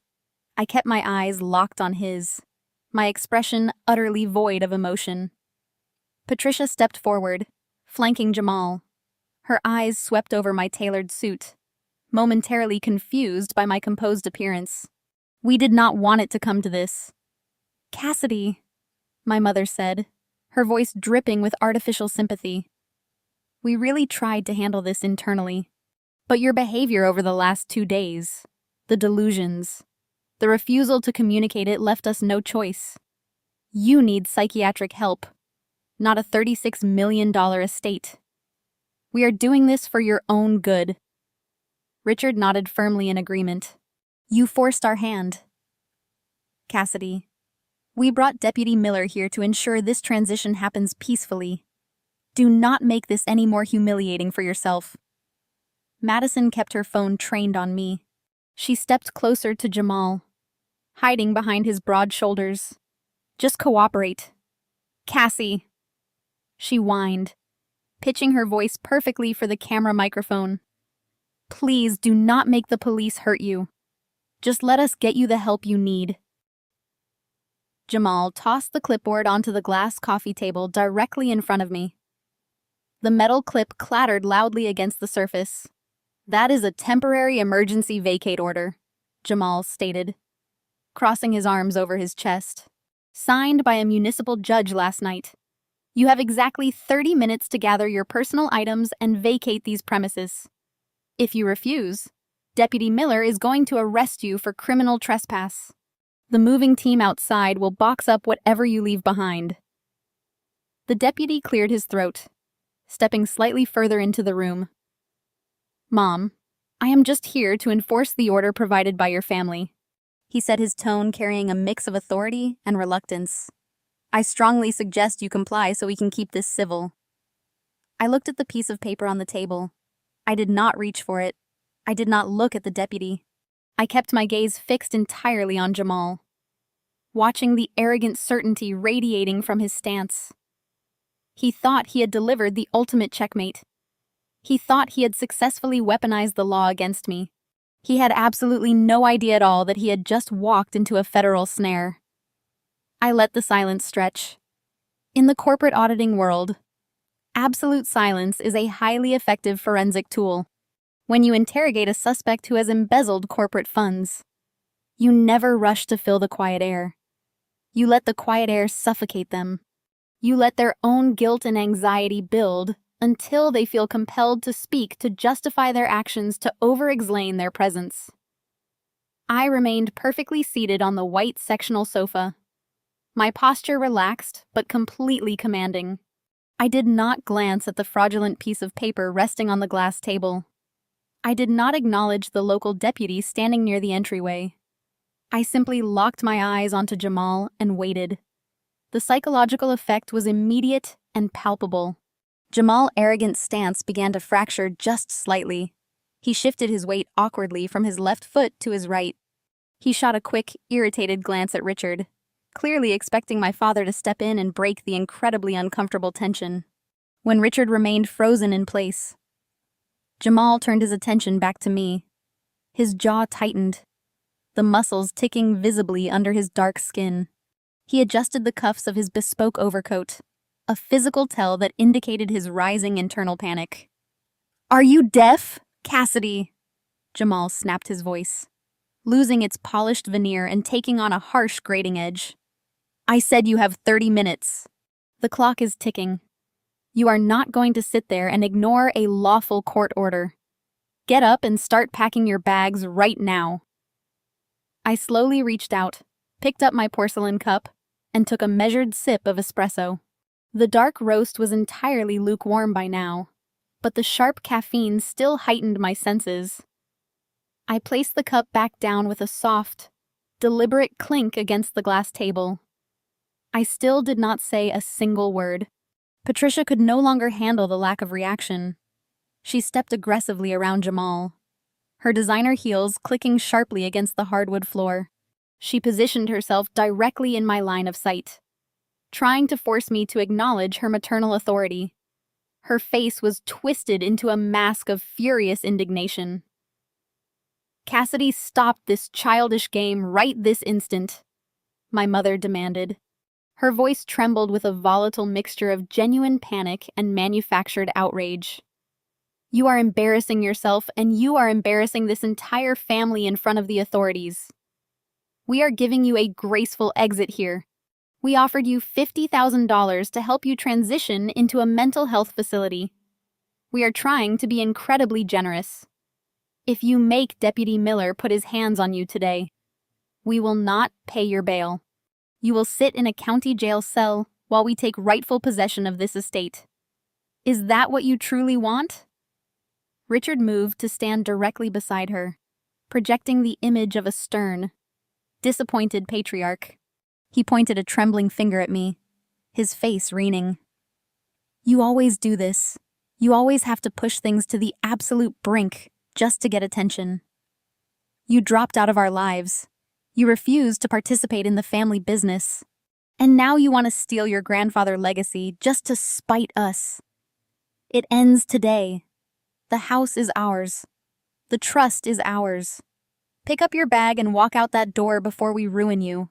Behind them, Madison was hovering near the massive stone fireplace, holding her smartphone securely with both hands. The red recording light was clearly visible. I knew exactly what she was waiting for. She wanted me to scream. She wanted me to throw the espresso cup to lunge at Patricia to exhibit the exact unhinged, violent behavior she had described to her million followers the night before. If I lost my temper, her entire fabricated narrative would be validated instantly. The internet would brand me a violent sociopath. And Jamal would have all the legal justification he needed to physically drag me out of the villa, instead of reacting emotionally. I tilted my head slightly, studying them like a biologist examining a particularly repulsive species of insect. The sheer desperation rolling off them was intoxicating. They were drowning in their own massive lies, and they desperately needed me to throw them a life preserver in the form of an emotional outburst. Deputy Miller cleared his throat again, stepping closer to the coffee table. He looked down at the eviction notice, then looked back at me. His body language betrayed his growing uncertainty. Officers deal with domestic disputes constantly. They know the difference between a panicked squatter and someone sitting in their own living room with absolute unbothered confidence. My complete lack of fear was clearly making him second-guess the legality of the paper Jamal had handed him. He adjusted his utility belt, looking increasingly nervous. Ma'am. The deputy started his tone noticeably softer and far more respectful than before. I really do not want to use force today. If you have a dispute regarding the property ownership, the proper venue to handle that is in a civil courtroom, not here on the living room floor, but I have a document signed by a judge. I have to execute it. Please just stand up and walk outside quietly. I finally broke my silence, but I did not address my family. I spoke directly to the deputy, my voice calm and dripping with absolute authority. Deputy Miller, I said, maintaining steady eye contact with the officer. Before you take another step toward me, I highly advise you to contact your dispatch and verify the authenticity of that emergency vacate order. Because if you physically remove me from this property, you will be participating in a coordinated federal extortion scheme. The judge who allegedly signed that document did not have jurisdiction over an estate currently under federal probate review. You are being used as muscle by a man who is currently under active federal investigation for wire fraud. The deputy froze entirely. His hand slowly dropped away from his utility belt. He looked from my calm face to Jamal, who was suddenly looking incredibly rigid. The color had drained from the officer's face as the word federal registered. Local law enforcement officers do not tangle with federal jurisdictions, especially when a squatter starts using precise terminology regarding probate and wire fraud. Officer, do not listen to a word she is saying, Jamal commanded, though his voice cracked slightly. She is having a psychotic break. She does not even know what a probate review is. Just grab her arms and let us get this over with. I did not even look at Jamal. I kept my eyes locked on the deputy. If you touch me, I will ensure your name and badge number are added to the federal indictment currently being unsealed in Chicago. I stated evenly. Step back, Deputy Miller. You are going to want to be standing very far away from these people in 5 minutes. The deputy took 2 deliberate steps backward. I am going to call my watch commander, Miller muttered, pulling his radio. He backed toward the foyer, leaving my family alone in the center of the living room. With the immediate physical threat neutralized, I turned my attention fully to the 4 people who had spent my entire life trying to make me feel small. I stood up from the white sectional sofa. I smoothed my charcoal blazer and walked around the glass coffee table, stepping directly into their personal space. Madison was still holding her phone up, the recording light glowing red. Her perfectly contoured face was a mask of confusion. Madison, I said, my voice echoing sharply. That bag you are holding, the Hermes Birkin. It is the Grizz Tortuelle Togo leather with palladium hardware. Correct. Madison blinked, thrown off balance by the sudden pivot to her accessories. She lowered her phone. What? What does my bag have to do with anything? You are acting crazy again. It has everything to do with this, I replied, stepping closer until I was inches from her. Because you purchased that specific bag on February 14th. The receipt from the boutique was time-stamped at 2:15 in the afternoon. Do you want to know what else happened on February 14th? Madison swallowed hard, taking a step backward into Jamal's chest. At exactly 9:14 that morning, I continued. Jamal authorized a wire transfer of $120,000 from Theodore Harrison Primary Retirement Trust. He routed that money through Apex Holdings, scrubbed it through a shell company in the Cayman Islands called Azure Consulting, and deposited it into your checking account. You bought that luxury bag with stolen money. Money stolen directly from a dying old man. The silence in the room was absolute and deafening. It was as if all the oxygen had been instantly sucked out of the space. Madison dropped her phone. It clattered loudly against the hardwood floor, the screen cracking. But she did not look down. Jamal. Arrogant smirk vanished entirely, replaced by an expression of pure shock. The smooth, confident Wall Street titan dissolved into a panicked criminal in the blink of an eye. His dark skin turned ashen. Richard stepped forward, his hands trembling violently. What did you just say? I turned to my father. Over the last 48 months, you and Jamal embezzled $18.4 million from Harrison Logistics and my grandparents' personal trusts. I know about the Cayman Islands. Richard, I know about the forged corporate resolutions. And I know all about Summit Ventures, the Delaware LLC you used to buy your penthouse while hiding assets from the government. Patricia let out a strangled gasp, clutching her chest. You are lying, she stammered, though her voice wavered with pure terror. She knew. Of course she knew. Am I lying, Patricia? I asked, turning my focus onto my mother. Is that why Azure Consulting is registered in your name? You invoiced the company for $80,000 in coaching while sitting on a beach in Cabo San Lucas drinking margaritas. I have the falsified invoices matched perfectly to your vacation photographs. Stop talking, Jamal bellowed, his voice cracking with absolute desperation. He lunged forward, grabbing my shoulder roughly. Shut your mouth right now. You do not have any proof. You are just guessing. Deputy, arrest her right now. She is threatening my family. I looked down at his hand, gripping my shoulder, then looked back up into his terrified eyes. I did not try to pull away. Let go of my arm. Jamal, I said. You are not just dealing with stolen retirement funds. I audited your hedge fund. Apex Holdings has been insolvent for 16 months. You are running a Ponzi scheme. You have been using my grandfather money to pay early investors to prevent a federal investigation. Your empire is a mirage. Jamal released my arm as if I had burned him. He stumbled backward, his breathing ragged and shallow. The realization that I had completely dismantled his impenetrable financial fortress was crashing down on him.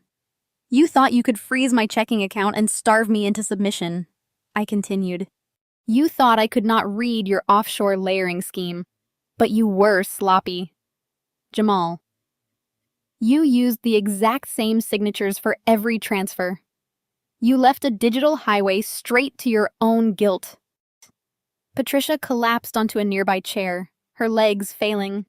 Richard was clutching his chest, his face a terrifying shade of purple. Madison was openly weeping the reality of her impending ruin penetrating her curated existence. The wolves who had come to devour me were now trapped in a cage of my own making, surrounded by the undeniable evidence of their grand larceny. They had nowhere left to hide. They were simply criminals waiting for the inevitable hammer to fall. The morning light continued to pour through the windows, illuminating their total and absolute devastation. The heavy silence shattered as the double doors of my grandfather's private home office swung open. The sound was sharp and commanding, echoing against the vaulted ceiling. Jamal flinched his head, whipping around toward the hallway. Richard and Patricia gasped in unison, their eyes widening in panic. Madison stopped weeping just long enough to stare in paralyzed confusion. Stepping out from the shadows was Special Agent Donovan. He wore a dark suit, his federal badge prominently displayed on his belt, gleaming under the modern light fixtures. Behind him walked 4 heavily armed officers wearing tactical windbreakers emblazoned with the bright yellow letters of the FBI and the IRS. They moved with synchronized precision, fanning out across the perimeter of the room and blocking every possible exit. But it was the man who walked out last that made Jamal stagger backward. Montgomery Croft, the billionaire primary institutional investor of Apex Holdings, stepped into the light. Montgomery was a silver-haired titan of the Chicago financial district, a man possessing a reputation for destroying anyone who wasted his money. His face was a mask of cold, controlled fury, as his gaze locked onto my brother-in-law. Deputy Miller, hovering nervously near the foyer, took one look at the tactical gear and federal badges and realized he had marched into a federal sting operation. The color drained completely from the officer's face. He dropped the fraudulent eviction clipboard onto a side table as if it were burning his fingers. He held his hands up in a gesture of complete surrender, backing away toward the front door until his shoulders hit the oak frame. He wanted absolutely no part of whatever federal hammer was about to drop. Agent Donovan stepped into the center of the living room, his presence immediately dominating the space. He looked at Jamal with the sort of detached disgust a person reserves for a cockroach. Jamal opened his mouth to speak, to offer some smooth, rehearsed excuse, but Montgomery Croft cut him off before a single word could escape. "You told me my capital was secured in short-term municipal bonds," Montgomery said, his voice quiet, but echoing with lethal authority. "You sat in my office 3 weeks ago, drank my scotch, and handed me a prospectus showing a 12% yield. You swore the liquidity was fully backed. Meanwhile, you were siphoning $18 million from this woman's grandfather just to keep the lights on at your fraudulent firm." Montgomery Jamal stammered, raising his hands in a placating gesture. "Please listen to me. This is a massive misunderstanding. The market took an unexpected downturn. We had some temporary liquidity issues, but the capital restructuring is already underway. I am securing new assets right now to cover the margins. Just give me 48 hours. I can explain everything." "You do not have 48 hours," Agent Donovan interrupted, pulling a thick stack of folded documents from his inner jacket pocket. "You do not even have 48 seconds. We have been reviewing the digital dossier Cassidy provided since midnight. We have the SWIFT transfer logs. We have the Cayman Island Shell Company registrations. We have the falsified invoices from Azure Consulting." Donovan turned his sharp gaze toward my parents. Patricia shrank back into her chair, her manicured hands covering her mouth in terror. Richard looked as though he might collapse onto the expensive hardwood floor. Richard Harrison Donovan continued reading from the warrants. "You are hereby named as a co-conspirator in federal wire fraud, corporate embezzlement, and the financial exploitation of a vulnerable adult. Patricia Harrison, You are charged with money laundering and tax evasion through the fraudulent entity Azure Consulting. We have already initiated asset forfeit protocols on your primary residences, your vehicles, and all domestic bank accounts. No! Patricia shrieked, the sound tearing through the room like shattered glass. No! This cannot be happening. We are good people. Richard, do something. Call our lawyers. Tell them this is a mistake. Your lawyers cannot save you from the math, I stated, stepping forward to stand shoulder to shoulder with Agent Donovan.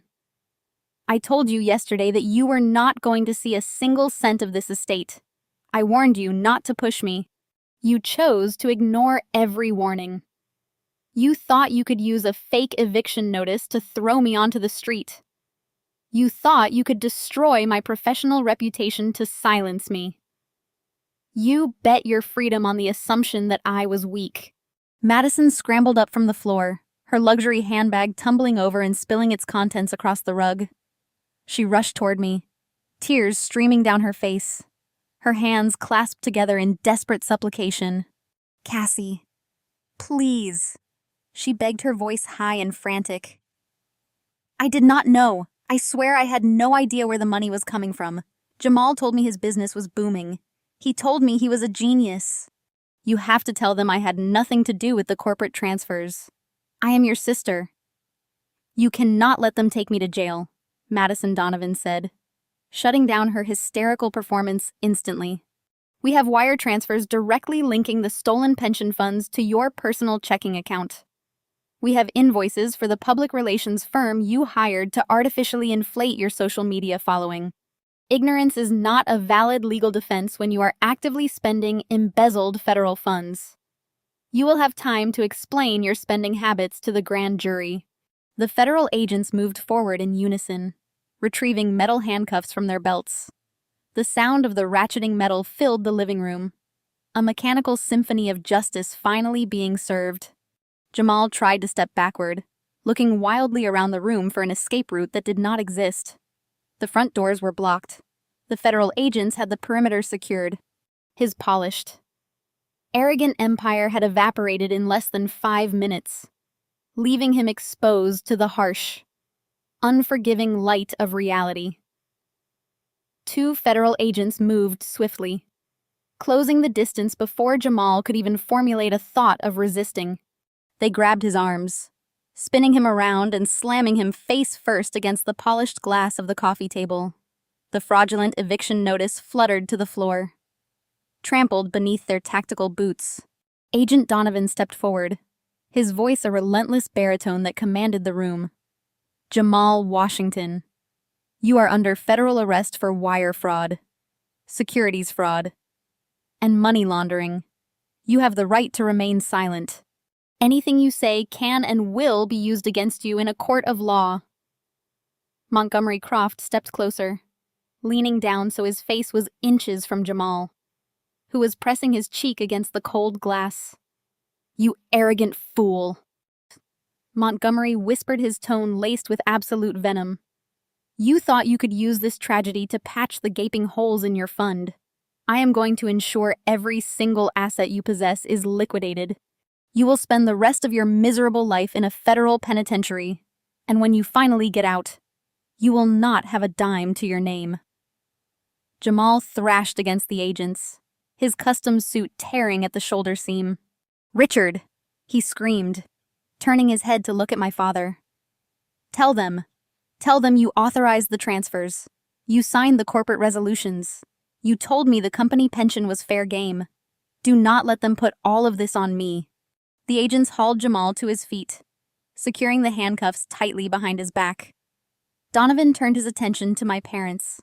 Patricia had collapsed, sobbing hysterically on the floor. Richard stood frozen, his eyes wide, with a terror so profound it almost looked comical. Richard and Patricia Harrison, Donovan announced, pulling out a second set of warrants. You are under arrest for conspiracy to commit wire fraud, tax evasion, and the financial exploitation of Theodore Harrison. Agents flanked my parents, forcing Richard's arms behind his back. The sharp click of the metal cuffs echoed. Patricia fought the agents, thrashing wildly. Get your hands off me, she shrieked. Her aristocratic facade shattered. I am a respected philanthropist. I do not belong in handcuffs. You cannot do this to us. We have powerful friends in this state.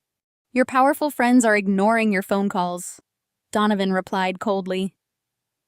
The federal grand jury convened an hour ago. Every bank account associated with Azure Consulting and Summit Ventures is frozen. Your city penthouse is currently being raided by my colleagues in Chicago. You have absolutely nothing left. The immediate implosion of the family dynamic began exactly as I had calculated, with the illusion of wealth and control completely destroyed. The carefully maintained loyalty between them vanished instantly.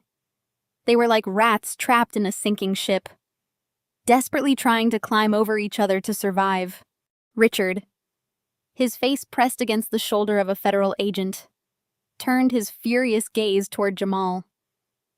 You ruined us, Richard bellowed, his voice cracking. You promised me the offshore layering was untraceable. You said Apex Holdings was a fortress. I gave you the keys to my father company, and you destroyed my life. Jamal laughed a harsh, desperate sound. I ruined you, Jamal shouted back, struggling against the officers holding him. You greedy coward. You begged me to funnel that money into Summit Ventures to buy luxury cars and hide assets from the government. You authorized every wire transfer because you were too lazy to build your wealth. Do not act like a victim. You are just as guilty. Patricia wailed louder, her cries echoing off the vaulted ceiling. My reputation, she screamed, thrashing against the agent securing her cuffs. The charity gala is next week. The country club will revoke our membership. How could you let this happen? Richard. You told me the Cayman accounts were secure. You told me Cassidy was a stupid auditor who would back down if we pushed hard enough. Madison watched the chaos unfold, her eyes darting frantically between her handcuffed husband and arrested parents. The reality of her situation was crashing down. Her massive social media empire, luxurious lifestyle, and $25,000 handbags were built on stolen money, and all of it was gone. She fell to her knees, crawling across the hardwood floor. She grabbed the hem of my charcoal slacks, her manicured fingers clutching the fabric like a lifeline. Cassie, please, Madison sobbed, her face stray with ruined makeup. You have to stop this. Tell them I had no idea. Tell them Jamal managed our finances. I am your sister. You cannot let them take my husband away. You cannot let them take my home. I will do anything you want. I will go online right now and tell everyone I lied about you. I will tell them you are a hero. Just please call off the agents. I looked down at the woman clutching my leg. This was the same sister who spent 48 hours trying to convince the world I was a dangerous psychopath. This was the sister who laughed wearing diamonds bought with my grandfather's stolen funds. I did not feel an ounce of pity. I reached down and firmly pried her fingers off my slack, stepping back to create a solid boundary. I am not calling anyone off. Madison, I said, my voice echoing with absolute finality. You made your choices when you decided to finance your superficial life with stolen money. You made your choice when you tried to destroy my career with a fabricated smear campaign. You thought you could use your platform to bury the truth and protect your fraudulent lifestyle. The consequences are yours to bear. Every single asset you own will be seized by the federal government to repay the victims of Jamal Ponzi's scheme. Your kingdom is going to burn to the ground. You will finally have to face the world as the wife of a convicted felon. The delusion is over. Madison stared up at me, the fake tears instantly drying on her face. When she realized the fragile victim routine held absolutely no power over me, the mask completely slipped. The terrified sister vanished, replaced by the vicious, entitled woman who had tormented me since childhood. She pushed herself up from the floor, her face twisting into an ugly sneer. You are going to burn in hell for this. Cassidy, Madison, hissed, her voice vibrating with pure malice. "You have always been jealous of me. You planned this whole thing because you could never get a man like Jamal. You could never be me. So, you decided to tear down my entire life out of spite. You are a bitter, lonely, pathetic accountant who is going to die alone in a house you stole from your own family." I did not even blink. I just looked at the federal agent standing behind her. Agent Donovan stepped forward, grabbing Madison by the arm. "Madison Harrison," Donovan stated, producing a third set of handcuffs. "You are under arrest for conspiracy to commit wire fraud and receipt of stolen federal funds. Turn around and place your hands behind your back." Madison shrieked, fighting the agent as the cold steel snapped around her wrists. She kicked and thrashed, screaming profanities that would have horrified her carefully curated internet audience. Her designer sweatshirt slipped off her shoulder, completely ruining her aesthetic. Meanwhile, Richard was actively trying to save his own skin. Seeing his favorite daughter in handcuffs finally broke the last remaining shred of his loyalty to anyone but himself. He turned frantically toward Agent Donovan, ignoring the fact that he was already restrained. "Agent Donovan, listen to me," Richard begged, sweat pouring down his forehead. "I can give you everything. I can give you the login credentials for the Summit Ventures accounts. I can testify against Jamal. I have emails proving he orchestrated the entire offshore layering scheme. I was just following his financial advice. He manipulated me. I can even give you the records for Patricia. I can prove she knew exactly where the money for Azure Consulting was coming from. Just give me immunity. Give me a plea deal right now." Patricia gasped, her head whipping around to stare at her husband of 35 long years. "Richard, how could you?" Patricia screamed, her voice cracking with absolute disbelief. "You are throwing me to the wolves to save yourself. I only set up that consulting firm because you told me we needed to hide the assets from the tax board. You promised me we were protected. You promised me Theodore was too blind to notice. I am not going to federal prison for you." "Patricia," Richard shouted back, his face purple with rage. "You spent $3 million on penthouse renovations and European vacations in a single year. You drained the accounts faster than Jamal could launder the money. I am not taking the fall for your reckless spending." Jamal let out a loud, echoing laugh that sounded genuinely unhinged.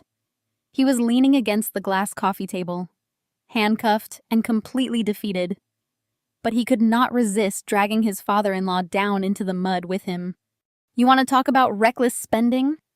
"Richard," Jamal sneered, looking directly at the federal agents. "You should check the domestic wire transfers to a private bank account in Nevada. Richard has been funneling hundreds of thousands of dollars to a 25-year-old aspiring actress for the last 3 years. He bought her a condo with the stolen logistics money. If you think Patricia is going to prison, wait until you show the grand jury the paper trail for his little side projects." Patricia let out an inhuman wail, lunging toward Richard despite the agents holding her back. "You disgusting pig!" she shrieked, kicking at his shins. "I gave you my youth. I built this family image. You stole from my own father to buy a condo for some cheap girl." The living room had devolved into an absolute theater of chaos. They were tearing each other to shreds, airing every dirty, hidden secret they had kept buried beneath their veneer of high society perfection. The immaculate Harrison family was nothing but a den of thieves, liars, and adulterers turning on one another the exact second the consequences arrived. They had spent decades presenting a united front of superiority, looking down on everyone around them, especially me. Now they were exposing their true, putrid colors to a room full of federal agents and a billionaire investor who was watching the spectacle with undisguised revulsion. Agent Donovan raised his hand, signaling the tactical team to intervene. "That is enough." Donovan barked his voice, cutting through the screaming match. "You can all share your confessions with the federal prosecutors. Get them out of here." The agents grabbed Richard, Patricia, Jamal, and Madison, physically marching them toward the Grand Oak front doors. The humiliation was absolute. They were being walked through the foyer of the $36 million estate they had confidently expected to steal just an hour ago. As they were dragged past me, Jamal locked eyes with me one final time. The arrogance was entirely gone, replaced by a hollow, terrifying emptiness. He knew his life was over. Madison continued to sob hysterically, her expensive sneakers dragging against the polished stone floor. Patricia was hyperventilating, muttering incoherently about her ruined social standing. Richard just stared at the floor, a broken, cowardly man who had lost everything because of his own insatiable greed.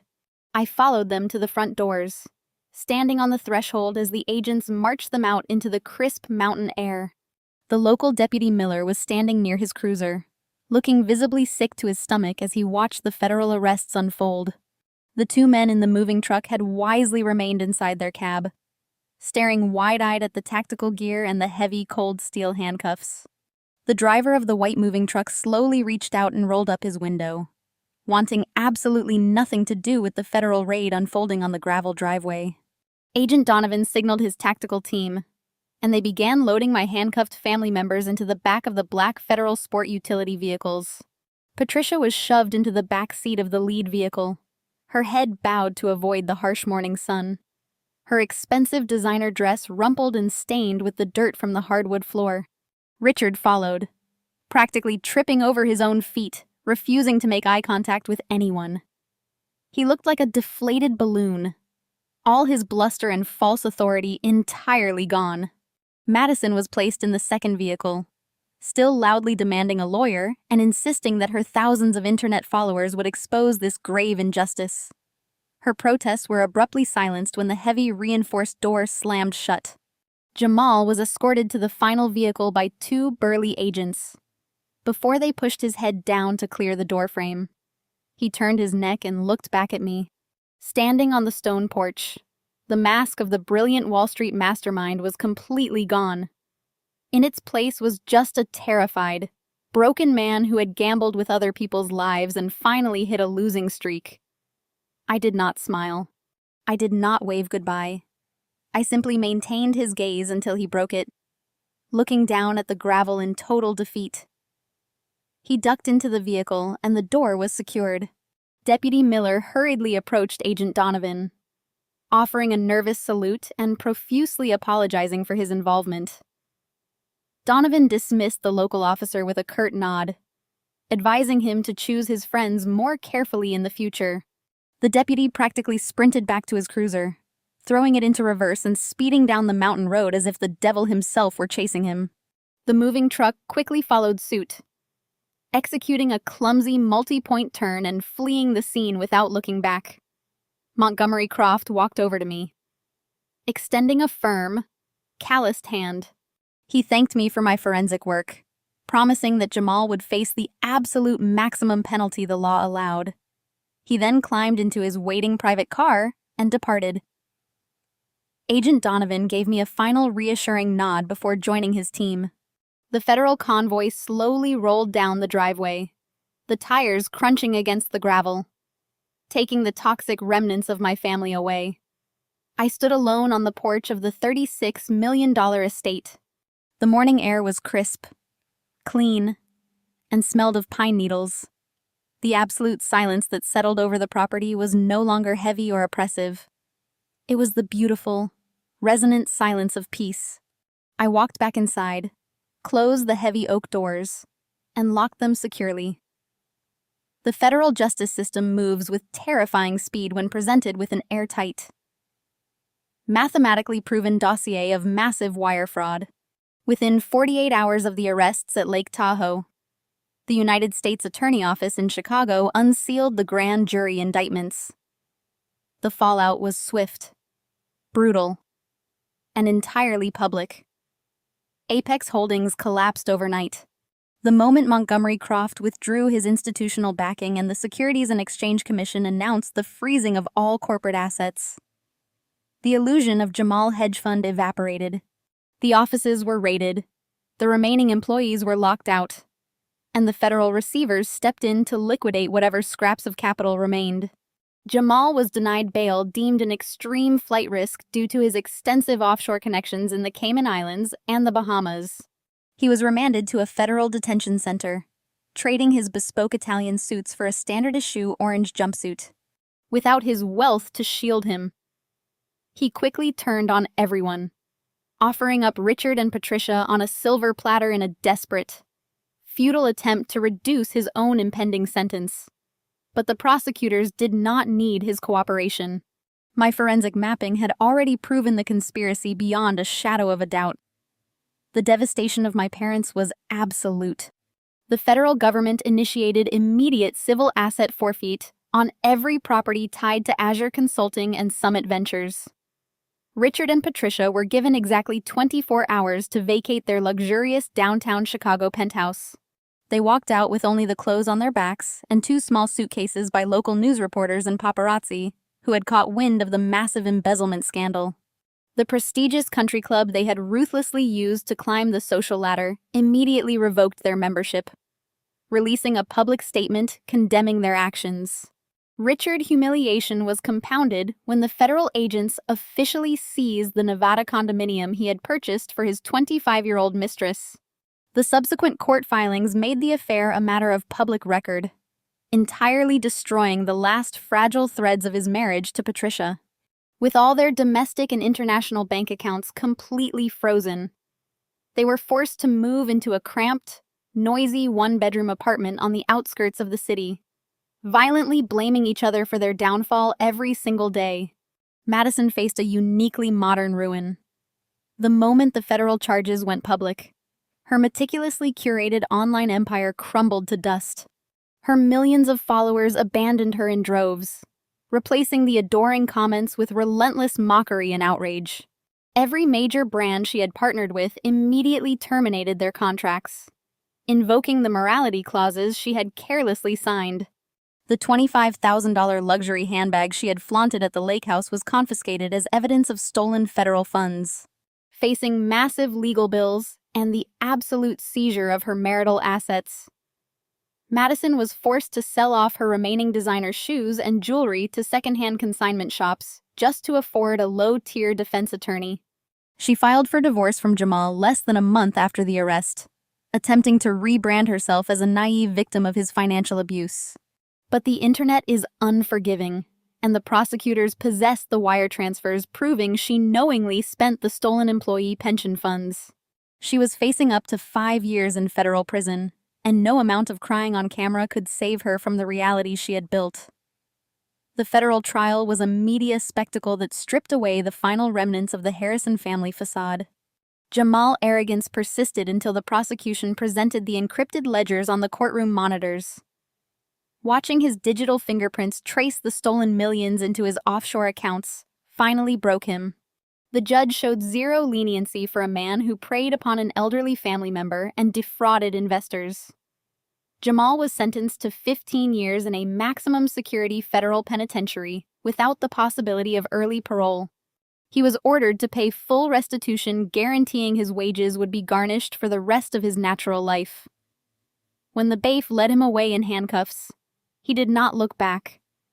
His elite Wall Street kingdom was reduced to an 8x10 concrete cell.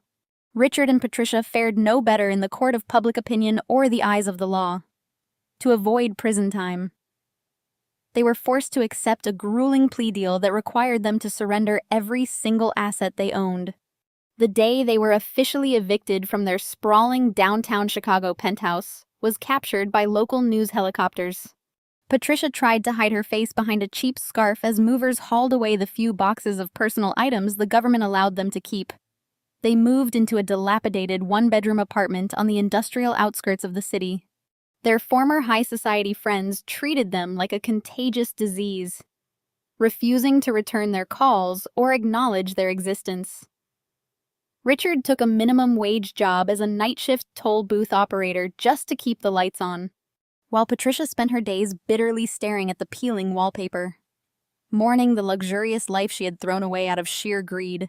Madison managed to avoid federal prison by cooperating with the prosecution and pleading guilty to lesser charges of receiving stolen property. However, Her punishment was arguably a fate she considered worse than a cell. The judge sentenced her to 3 years of heavily monitored probation and 3,000 hours of mandatory community service. Stripped of her fraudulent wealth, her designer wardrobe, and her massive social media platform, she was completely unemployable in the influencer industry to pay for her court-mandated fees. Madison took a job working the drive-through window at a fast food chain. Every time a former follower recognized her handing over a paper bag of fries, the humiliation was absolute. Her carefully curated digital fantasy was permanently replaced by the harsh fluorescent lights of minimum wage reality, while their worlds burned to the ground. Mine was finally taking root. With the criminal convictions secured, the probate court expedited the transfer of my grandfather's estate. The $36 million and the physical deeds were officially placed under my sole legal control, but I did not hoard the wealth. I immediately injected a massive portion of the recovered capital back into Harrison Logistics, stabilizing the employee pension fund and ensuring that the thousands of workers who had built my grandfather's empire would never suffer for my family crimes. Then I took $5 million and established the Theodore Harrison Memorial Foundation. The foundation provides full-ride scholarships to young women from underprivileged backgrounds who want to pursue degrees in forensic accounting and financial law. I wanted to create an army of smart, relentless women equipped with the exact tools needed to hunt down predators like Jamal. 6 months after the morning they tried to evict me, I walked out onto the wooden dock of the Lake Tahoe villa. The air was crisp, carrying the scent of pine needles and fresh water.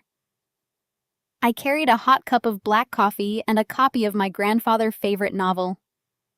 I sat on the edge of the dock, letting my feet dangle over the crystal-clear water.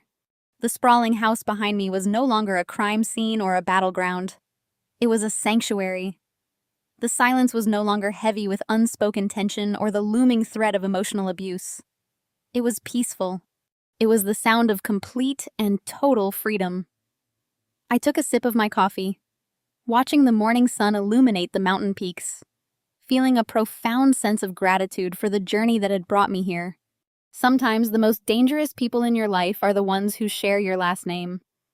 Society conditions us to believe that family is an unbreakable bond, that blood requires endless forgiveness and infinite second chances. But loyalty should never be a one-way street paved with your own destruction. When the people who are supposed to protect you decide to view you as prey, you have absolutely no obligation to lay down and let them consume you. You have the right to stand up to gather your evidence and to build a fortress they cannot penetrate. True family is not defined by biology. It is defined by mutual respect, unwavering support, and the consistent choice to value your well-being. I lost a toxic family, but I gained the entire world. The heavy burden of their impossible expectations has been lifted from my shoulders forever. Thank you so much for listening to my story. If you have ever had to set a firm boundary with a toxic family member, or if you have ever had to walk away from people who underestimated your strength, I want you to share your experience in the comments below. You are never alone in this fight. Please hit the like button, subscribe to the channel, and share this video with anyone who needs a reminder that their peace is worth defending. Remember, your worth is not dictated by the people who failed to love you properly. Your worth is defined by the life you choose to build when you finally walk away. I hope my journey empowers you to take that first brave step toward your own liberation. Stay strong, stay vigilant, and never stop fighting for your absolute truth. The harrowing story of Cassidy dismantling her family's fraudulent empire offers a profound lesson on the true nature of loyalty and the necessity of establishing ironclad boundaries. For too long, society has peddled the narrative that blood relations demand unconditional forgiveness, even in the face of continuous psychological and financial abuse. Cassid's journey brilliantly deconstructs this dangerous myth. Her parents and siblings weaponize their biological ties, expecting her to shrink herself, endure their relentless gaslighting, and ultimately surrender her grandfather's legacy just to maintain a fabricated image of familial harmony. However, her decision to detach emotionally and rely on undeniable facts highlights a crucial truth. You are not obligated to set yourself on fire just to keep toxic people warm. By remaining perfectly calm in the face of their malicious provocations and meticulously holding them accountable to the law, she stripped them of their power entirely. The ultimate takeaway is that our self-worth is never defined by those who fail to value us, nor are we required to endure exploitation simply because the perpetrators share our last name. Real family is built on a foundation of mutual respect, safety, and unwavering support, not manipulation and greed. Cassidy found her absolute peace, not through a forced reconciliation with her abusers, but by walking away to build a life of genuine purpose, eventually turning her pain into a foundation that empowers others.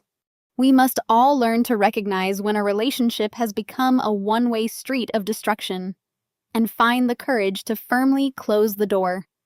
Protecting your mental and emotional well-being is the highest form of self-respect. If you have ever felt trapped by the toxic expectations of those closest to you, take that first brave step today to set your boundaries and share this message with someone who needs the courage to reclaim